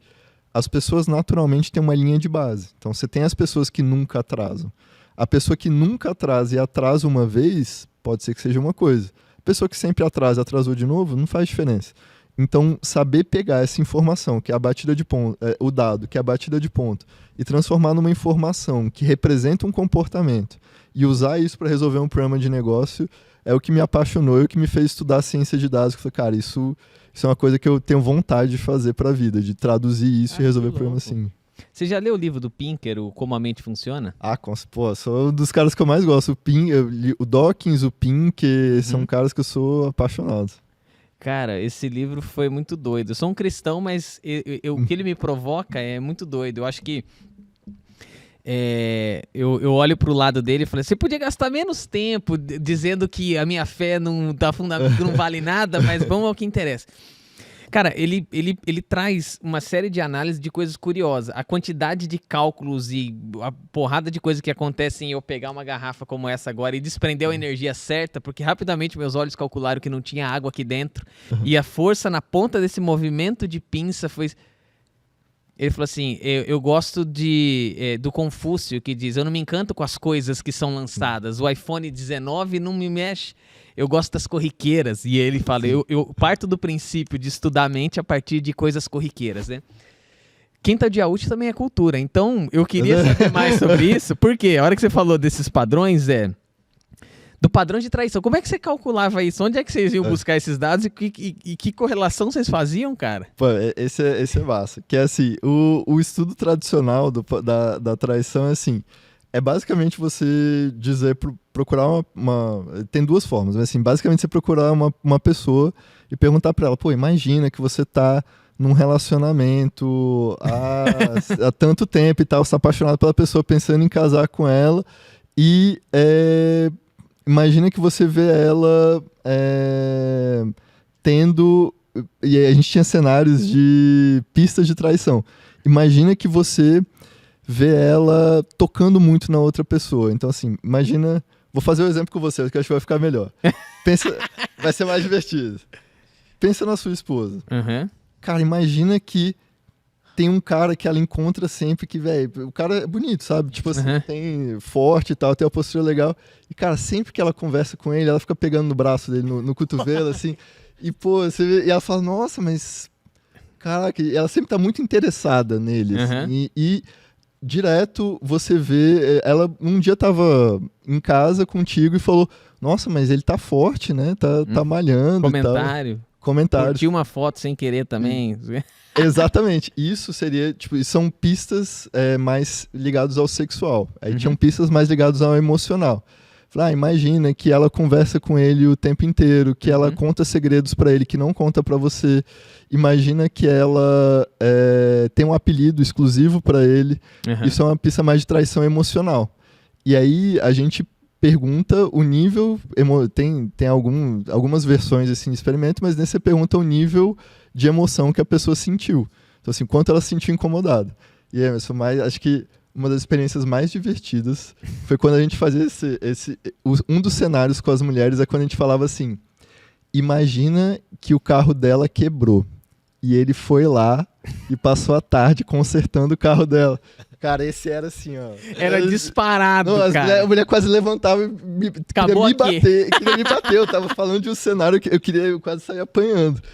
E, tipo, o que me chama muita atenção nisso é que, assim, a psicologia evolucionista, basicamente, ela diz que, assim como o nosso físico evolui, a nossa emoção tem que ter evoluído. Então, assim, não adianta, por exemplo, imagina uma vaca. Não adianta ela ter todo o aparato digestivo para comer capim se ela não for lá e efetivamente comer o capim. Então, a gente evolui emoções que respondem ao ambiente. O ciúme é uma emoção que serve para você ser menos traído. Então, é porque ele impõe um custo. Você fica incomodado e você passa o incômodo para a pessoa. Então, ela, por exemplo, se você for trocar o carro de uma outra mulher, sua esposa provavelmente vai ficar chateada com você e vai ficar puta, e isso vai fazer você diminuir a probabilidade de você consertar o carro de outra mulher. Então, entender, o que eu achava muito massa é entender a nossa base. Não é porque a gente tem uma base fisiológica, uma base cultural que levou a gente até essas emoções que a gente precisa seguir elas. A gente precisa entender que existe uma base por trás e que a gente está sentindo isso. Então, os experimentos eram assim. Tem experimentos, acho que um dos outros mais divertidos, que eu vou falar sem muitos detalhes aqui, era quais perguntas você faria para uma pessoa que... Imagina que você chegou em casa e seu cônjuge está te traindo com outra pessoa, a pessoa foi embora. Quais são 3 perguntas que você faria? Em geral, os homens fazem mais perguntas ligadas ao sexual. Assim, foi melhor que eu, coisas mais, assim, ele está se comparando. E mulheres, na tendência, fazem perguntas mais emocionais. Então, você ama ela? Foi a primeira vez? Você ainda me ama? Inclusive, até com partes um pouco negativas, que são o que eu fiz de errado. Ela, às vezes, traz para ela isso. Então, os experimentos eram basicamente... Os que a gente fazia eram mais perguntar, e os que a gente estudava, às vezes, eles pegavam realmente a pessoa que tinha sido acabado de ser traída e perguntavam. Então... Olha que coisa curiosa, cara, porque... eu gosto de fazer essas correlações porque a gente está entendendo de fato um ser humano. Você separou uma matéria da vida que pode ser a traição, mas veja só, entre homens e mulheres, o homem tem uma relação de performance, porque no fim das contas era tudo sobre isso, né? E a mulher tinha uma relação de trazer para dentro, de se autoquestionar, de buscar referências. Isso no mundo dos negócios também é um jeito de você ir para uma mesa de negociação. Ah, mas cara, quantas vezes eu já em episódios falo, mas por que vocês trazem um tema desse jeito? Eu falo, cara, porque um tema desse ensina a gente. E se você está negociando com determinada pessoa, desde um perfil do Solids, um Profile, um Disc, um Hogan, seja lá o que for, você também tem indicadores da maneira como você pode interagir, porque algumas coisas que são valor para você não são para aquela pessoa. Sim. Mas dentro da negociação, se você tem um objetivo fim de fazer uma venda ou de, sei lá, levar a pessoa a acreditar ou confiar naquilo que você diz para fazer o que você tem que fazer, esse é um mecanismo interessante. E, cara, você somou pra esse negócio, né, meu? E ele te contava essas coisas, daí você falou, esse maluco precisa... Outro dia chamei ele pro churrasco lá em casa, foi ele e a Jéssica. Nossa, na piscina, a gente achando que ia falar de outras coisas, né? Nossa, ele tava explicando um experimento que ele fez com os macacos lá. Pois esse era outro, eu deixei anotado também, porque você não contou, né, cara? Eu passei um ano observando o macaco prego usando ferramenta no zoológico. Tá brincando? Sério. Porque o que é usar ferramenta? Ai, velho. Nossos clientes se sentindo macacos observados pelo Rafael. É doido, assim, porque observar macacos também me leva... Tipo, dá pra aprender muita coisa fazendo isso. Primeiro que é um trabalho meio chato, assim. Você tem que ficar...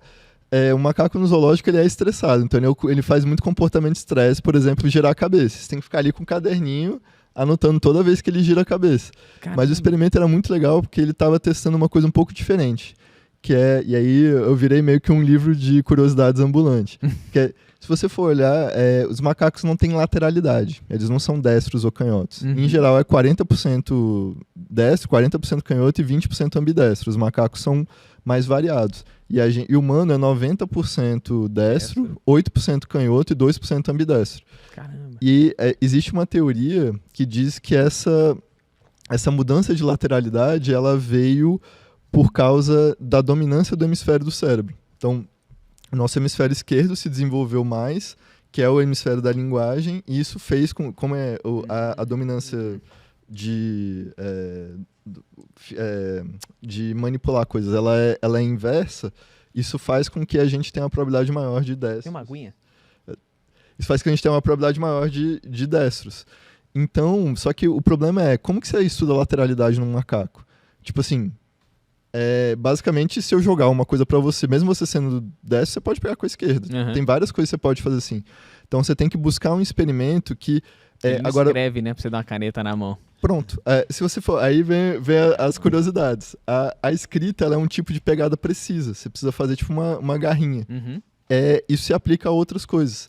Então, se você e você também tem uma questão de bilateralidade. Então, o experimento era os macacos são tranquilos em pegar uma ferramenta, tipo assim, ele tinha uma caixa fincada no chão, ele pegar e enfiar aqui para pegar mel. Então tinha um mel no fundo, ele tinha que enfiar isso aqui para pegar mel. Isso ele fazia com as duas mãos. Só que se a gente entregasse um negócio que caía, que ele tinha que segurar com uma mão e colocar com a outra, aqui ele virava lateral. Porque a mão de força é a sua mão não dominante e a mão de precisão é a sua mão dominante. Então a gente desenhava, passei um tempo desenhando experimento para testar a lateralidade do macaco prego. Bom, aí vamos para o ponto que nós vamos fazer uma crítica agora aos estudos e às pesquisas científicas que existem. Principalmente se a gente pega nessas transições de governo, um olha e fala, a maioria não funciona para nada, outra... Porque, de fato, veja só, por que eu fiz essa pergunta para você? Tinha uma intenção, e volta ao nosso começo de conversa.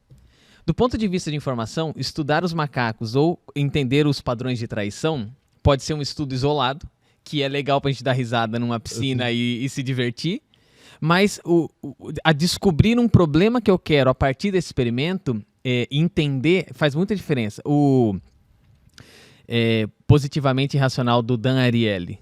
Cara, o Dan Ariely vivia, né? Eu acho que agora ele é um palestrante famoso e só ganha dinheiro com palestra e acho que ele entendeu o nicho. Mas o que ele fazia o tempo inteiro? Experimento para entender como isso transfere para o comportamento humano. Recompensa. Cara, tem um estudo específico com ratos usando cocaína, por exemplo, que fala assim, cara, os ratos que se organizam em comunidade tendem a usar menos da droga do que os que vivem isolados. O que isso significa? Que por um experimento social, a vida em comunidade é legal. Aí você pega um estudo de Harvard, 80 e lá vai pedrada de estudos e as pessoas no final avaliam que o que vale de fato na vida é interação. É eu ter um filho que me ama e que na minha velhice está perto de mim. Entende que no fundo, todos vocês precisam dar um significado? O nosso mundo é muito utilitarista, cara. Né? Alguém precisa pagar essa conta e isso de fato precisa gerar algum tipo de riqueza, né? A Miner tem uma grande base de pesquisa, um cara super inteligente, vocês que tem condição de viajar em vários temas, isso é muito bom porque isso é combustível, mas ao mesmo tempo vocês precisam mostrar que o padrão de traição, quando você entendeu, gera sei lá, uma fórmula ou um aplicativo que você consegue decifrar o ser humano melhor que... Que coisa louca, cara. Tinha um objetivo por trás disso quando vocês estavam nessas pesquisas, cara? Então, o objetivo é porque eu vejo... Utilitarista, tá? O objetivo existia, mas agora utilitarista. Ter ido para o mundo acadêmico, ter feito um mestrado acadêmico, me abriu muito a cabeça para algumas coisas. Você precisa de pessoas que criam teorias mais genéricas. Por exemplo... Cara, é importante você entender como motivação funciona. Você precisa de alguém que vai fazer um experimento, vai pegar de forma mais genérica como a motivação funciona. Por exemplo, aí é uma teoria, a galera gosta muito do Maslow, mas a teoria mais aceita é a teoria do Vroom, que é basicamente que você tem, ele chama teoria da expectância. Você tem 3 pilares numa motivação. A expectância é o que puxa, é o que você espera que aconteça. A valoração, são seus valores. Então, assim, o que eu considero como positivo ou negativo e a... Putz, esqueci agora o nome. Não é a utilidade, eu esqueci o nome dele, mas é basicamente como eu entendo que o caminho que eu estou seguindo vai me levar ao meu objetivo esperado. Tá. Então, assim, vamos imaginar que o que eu valorizo é status. O que eu espero é ser CEO. Fazer um programa de trainee pode ser um caminho para pegar meu valor e transformar em CEO. Você não consegue imputar um valor numa pessoa. Eu não consigo chegar para uma pessoa e dizer status é legal. Ela não vai receber. Você não consegue imputar uma expectativa numa pessoa. Você não pode chegar na pessoa e falar, vire CEO. Você consegue ajudar ela no caminho. Então, se você quer motivar alguém, a discussão de motivação, aí entra a questão de empresa.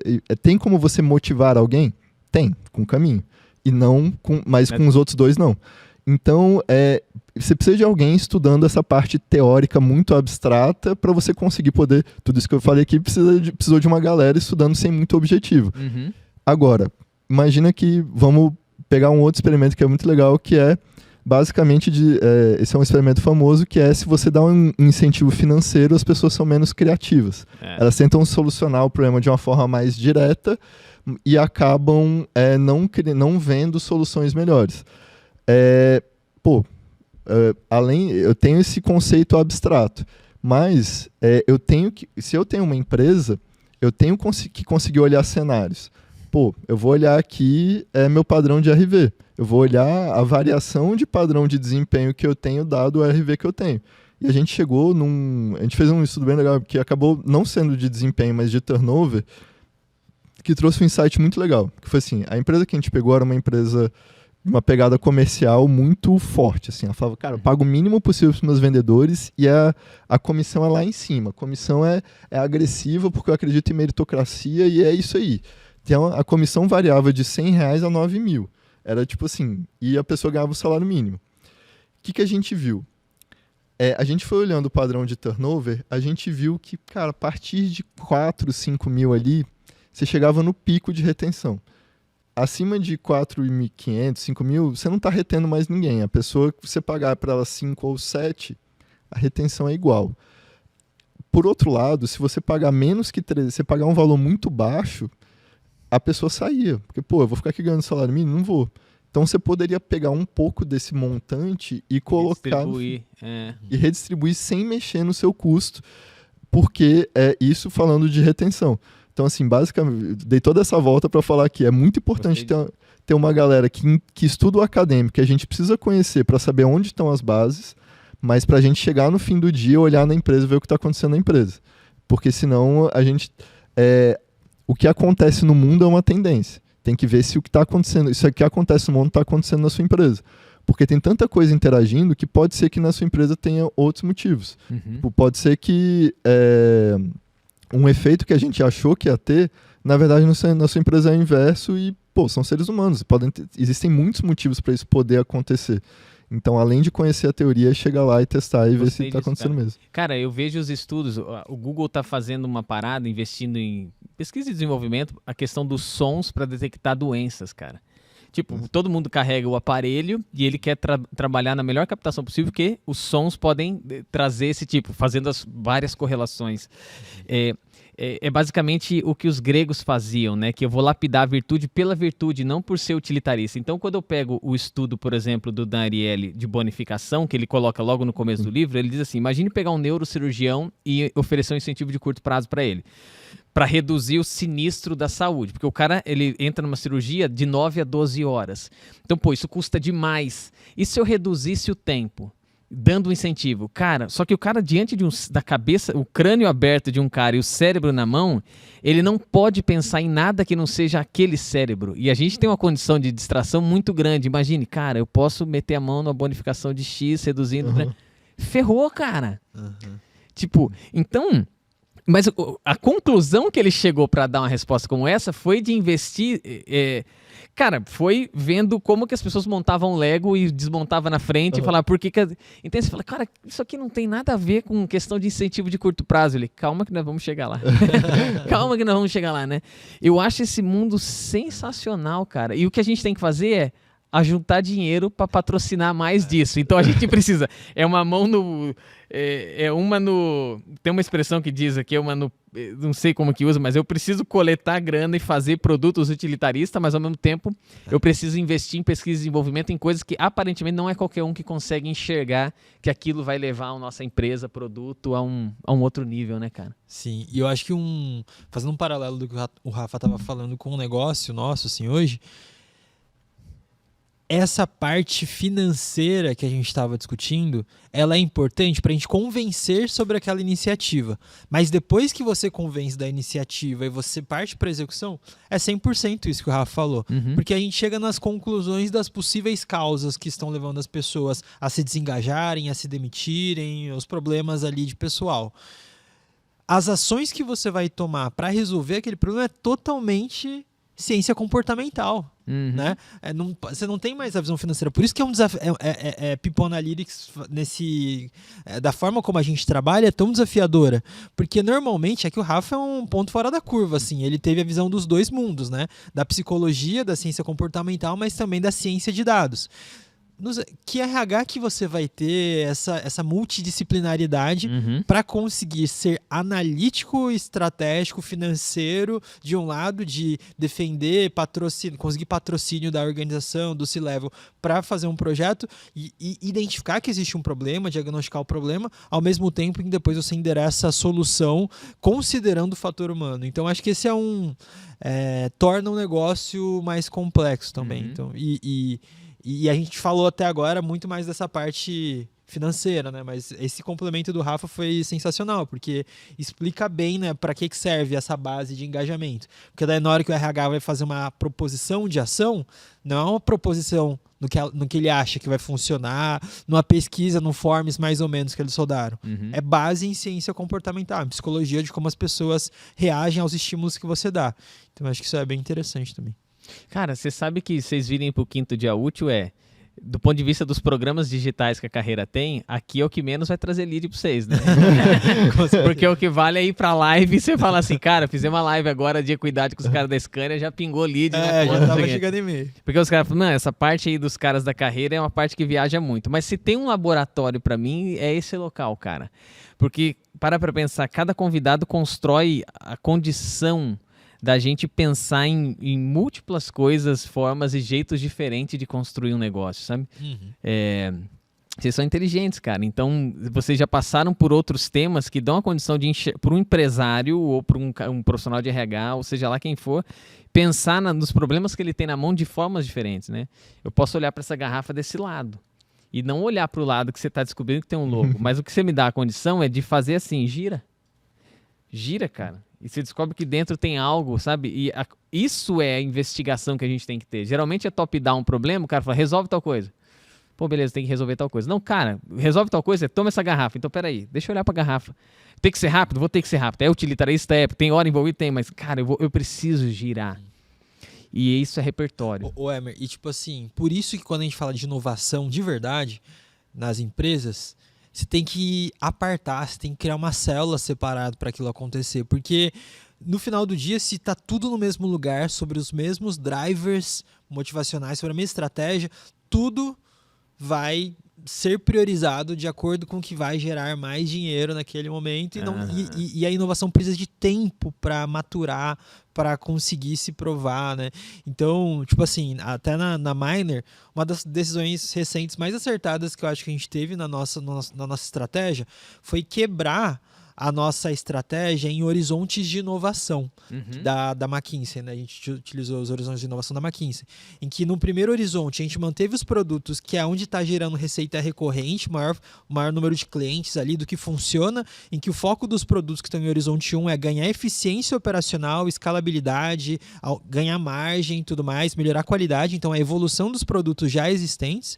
E no horizonte 2 é onde a gente ganha espaço para conseguir explorar e trabalhar novas possibilidades. Pô, além da plataforma de People Analytics, e se eu experimentar fazer uma parceria com uma consultoria de remuneração que tem os dados de remuneração ali por CBO, por cargo e tal, eu entro com a expertise de Dash e lanço um produto que vai ajudar as empresas, né, nesse desafio dos relatórios aí para o governo. Posicionamento, legal, vamos tentar? Vamos. Pô, jogamos para o Horizonte 2, por quê? O Horizonte 1 tá ali. Tem que reduzir o número de bugs na plataforma, tem que garantir o CSAT dos clientes, enfim, tem um monte de coisa para fazer lá. Agora, talvez o potencial de escala que a gente enxergue nesse primeiro período não é tão alto. A gente precisa continuar inovando e daqui a pouco isso vai se tornar obsoleto também. Então, quais são os outros produtos que vão surgir? Então, a gente meio que dividiu, colocou o Felipe, que é um dos outros sócios nossos, para tocar lá a H1 e trouxe o Rafa para H2, aqui para o Horizonte 2 de inovação. E aí ele tem carta branca para ir puxando parcerias, olhando novos produtos, então até gera um outro lado, um pouco o ônus disso, né, Rafa? Que ele, enfim, de madrugada ontem, a gente veio pra cá, tava terminando a entrega de um projeto, porque são escopos mais abertos, né, mas, enfim, diferentes, né, padronizado, mas com potencial enorme, assim, de inovação, e a gente teve que separar, inclusive a gente metrifica leads, comercial, financeiro, custo, tem orçamentos diferentes, porque a gente sabe que se ficar tudo ali em H1, H2 nunca iria existir, assim, esse projeto. Faz muito sentido, cara, isso traz um pensamento, horizonte de inovação, tem muita coisa que de manutenção do que existe agora e eu posso potencializar e conseguir aumentar a receita mais de curto prazo, mas tem as coisas que dizem sobre o futuro do negócio, né? O que me faz sustentar pelos próximos 5, 10 anos, né? E aqui eu não posso nunca deixar. É quem moveu o meu queijo, né? É o ratinho que é o ser humano que fala, cara, a partir de agora eu vou cheirar o queijo. Vou cheirar o queijo. A partir de agora eu vou destinar parte da tarde para descobrir um novo... Como que era o nome? Posto de queijo, né? Então, posto de queijo é alguém que você tem que botar lá e falar, meu amigo, vai. Eu não lembro quem que me falou isso uma vez, mas que fez muito sentido assim essa visão de negócio, que uma das principais habilidades, competências dos empreendedores, dos gestores do nosso mundo atual é a ambidestria, né? É a capacidade de você conseguir sustentar que o presente é a operação que financia o teu negócio, ao passo em que na outra mão você também tem um pé ali no futuro que não vai te gerar receita nesse momento, só vai te gerar custo que a mão esquerda do presente vai ter que sustentar, mas que se essa mão direita não existir, você tá fadado ao fracasso lá na frente. Cara, isso é muito legal, cara. Meu, o que vocês vieram aqui pra dizer que eu não perguntei? Pô, a gente falou bastante coisas. Não, mas você fala, pô, Emerson, eu tenho 1 milhão de coisas aqui, velho. Você quer começar por onde? Vamos lá, tem tempo aí? Se quiser mais um experimento de ciúme, é fácil. Pô, cara, vamos fazer um experimento aqui, ao vivo? Ao vivo? Eu vou dizer, cara, a gente tem a ideia de fazer um programa que é o depois das 5, do 5º dia, depois das 5, e aí a ideia é a gente trazer mais temas de gente assim, cara, como você, de gente assim, ó, ser humano mesmo. Esses caras estranhos, né? Cara assim que vive... Não, porque, cara, na boa, eu gosto de fazer essas correlações, sabe? É o lance de você programar a mente para... Eu às vezes estou assistindo uma série, eu estou lendo alguma coisa, essa matéria mesmo, eu nem imaginava que eu ia trazer para a mesa, mas quando eu tinha lido, eu falei, cara, isso é muito interessante, porque tá no hype das conversas. Pum, você conecta as coisas, né? Quando a gente sabe para onde a gente está indo, assim, é fácil a gente descobrir nesse monte de coisas que acontece o que de fato pode ser útil, né? O que eu posso aprender. Né? Vocês me deram ideia para tanta coisa. Sem brincadeira. Eu fui anotando aqui. Eu tô nos projetos que eu olho e falo assim, cara, olha que legal. Sabe, você materializou uma frase que eu já anotei, eu falei, cara, isso é muito interessante, porque isso ajuda, às vezes, a pessoa a entender de forma mais fácil. Você me disse uma outra coisa que eu acabei de anotar aqui. Pô, cara, eu sou muito grato, assim, cada episódio contribui. Agora eu deixo vocês. Realmente, tem algo que vocês querem dizer que eu não perguntei, cara? Cara, acho que... Fala aí. Pô, eu gostei bastante do que a gente falou. Eu queria te agradecer, mas, cara, foi muito massa poder falar desses temas, porque... E eu gostei muito dessa iniciativa de falar de um jeito mais aberto, porque, no fim das contas, eu acho que talvez isso aqui seja o Horizonte 2. Porque, às vezes, a gente fica... Pô, você tem que falar em 10 minutos sobre remuneração estratégica ligado a dados. E aí você fala 3, 4 frases, sendo que, às vezes, falar de temas mais abertos dá para as pessoas entenderem, sei lá, da onde veio uma coisa, dá para aprofundar um pouco no tema, dá para tangenciar um pouco e meio que por fora. Então, pô, assim, não consigo pensar em nada, mas queria agradecer e parabenizar, cara. Porque essa forma de transitar foi muito massa e foi bom para dar uma quebrada de só aquele objetivo, assim, não, ó, tem que falar disso agora, que às vezes não resolve o problema de quem tá lá. Legal, cara, ouvir isso. Pô, era essa a ideia mesmo. Porque na introdução eu falei, se vocês querem conhecer a Miner que resolve as paradas, vocês vão assistir, tem 2 episódios específicos, vocês vão lá, vira lead pros caras. Agora, se vocês querem conhecer os caras que fazem essa... Aí você vem aqui e escuta os modelos aqui que o Rafa tem. Ô, Emery, acho que eu não tinha pensado em falar isso, mas agora sim me veio à cabeça que quando a gente... Assim, é que a gente começou meio na proatividade ali, essa parceria com vocês, o Felipe chamou, a gente se conheceu inclusive jogando beach tênis ali, né, tal, trocamos um papo de trabalho, viu que tinha sinergia e falamos, cara, vamos fazer? Vamos. E aí eu achei que foi muito legal, porque quanto de vamos fazer, o dia a dia não tá cheio, né, encontra ali, tá, vamos fazer, bora, não sei o quê, e não sai do papel. E eu achei, assim, primeiro ponto, foi muito legal, assim, a abertura da carreira, de nos dar esse espaço e de acreditar no projeto, da gente fazer as coisas juntos, tal. Então, acho que isso foi muito legal. E aí meio que a gente foi fazendo e tal, e foi tão... A gente tava tão empolgado ali desenhando, pô, criamos um modelo de negócio, criamos uma landing page, criamos isso e aquilo, tava quase pra ir pro ar. Aí o João deu uma freada e falou assim, cara, espera só um pouquinho, acho que a gente não contou pra ninguém que a gente tá fazendo isso, né? Vamos falar lá com o Robinson, com o pessoal ali, porque pode dar ruim, né? Tipo, sei lá, vai vender um produto, nem tá no... Aí a gente fez uma reunião com o Robinson, foi super aberto também, enfim, mas foi importante, né? E uma das perguntas que ele me fez foi assim, a gente já tinha explicado tudo, ele tinha gostado, ele falou, mas cara, me fala uma coisa, Renan, por que a gente tem que fazer isso com vocês? Por que eu não faço dentro de casa, né? Aí, na hora assim, não, eu tava esperando que ele fosse mandar isso, não, já tinha dado certo, cara. Aí eu falei, Robinson, vocês podem fazer dentro de casa, mas... A forma como a gente acredita sobre a nossa tese de negócio e como a gente enxerga vocês é que a gente escolhe ser o melhor naquilo que a gente se propõe a fazer, né? E, tipo, a Miner escolheu, assim, não sei se a gente é o melhor, se é a melhor startup, eu não sei, não tô olhando tanto pro lado, mas todo dia a gente trabalha muito para ser o melhor em análise de dados, em people analytics, em conseguir levar análises relevantes, finalísticas, estratégicas para os clientes com que a gente tem em mãos. E eu sei que a carreira escolheu ser a melhor também em remuneração, né? E vocês falam muito bem do tema. A gente fica boquiaberto nas entregas dos relatórios, vendo o Felipe, a Maísa apresentar os relatórios e o Rafa me manda mensagem e falou, cara, a carreira mandou muito bem nessa entrega, o cliente saiu super satisfeito, as falas da Scania hoje mais cedo aqui também provam isso. E eu falei, a gente acredita que dá para ser muito bom naquilo que você escolhe fazer e sabendo que tem outra pessoa que é muito melhor do que você se eu começar do zero, faz muito mais sentido me juntar com ela, né? Do que escolher aprender sobre remuneração do zero. Pô, quantos anos de carreira tem já? A carreira tem 30. 30 anos, né? Teve até a comemoração ali do aniversário. Então, a gente acredita muito nisso. Então, acho que talvez um ponto que me veio essa história na cabeça, porque eu acho que existe muita oportunidade de colaboração mesmo, de sinergia entre negócios, empresas, startups, consultorias no mercado. Tem que ter essa proatividade, né, de tipo, sair do papel, do bora fazer para colocar ali em prática.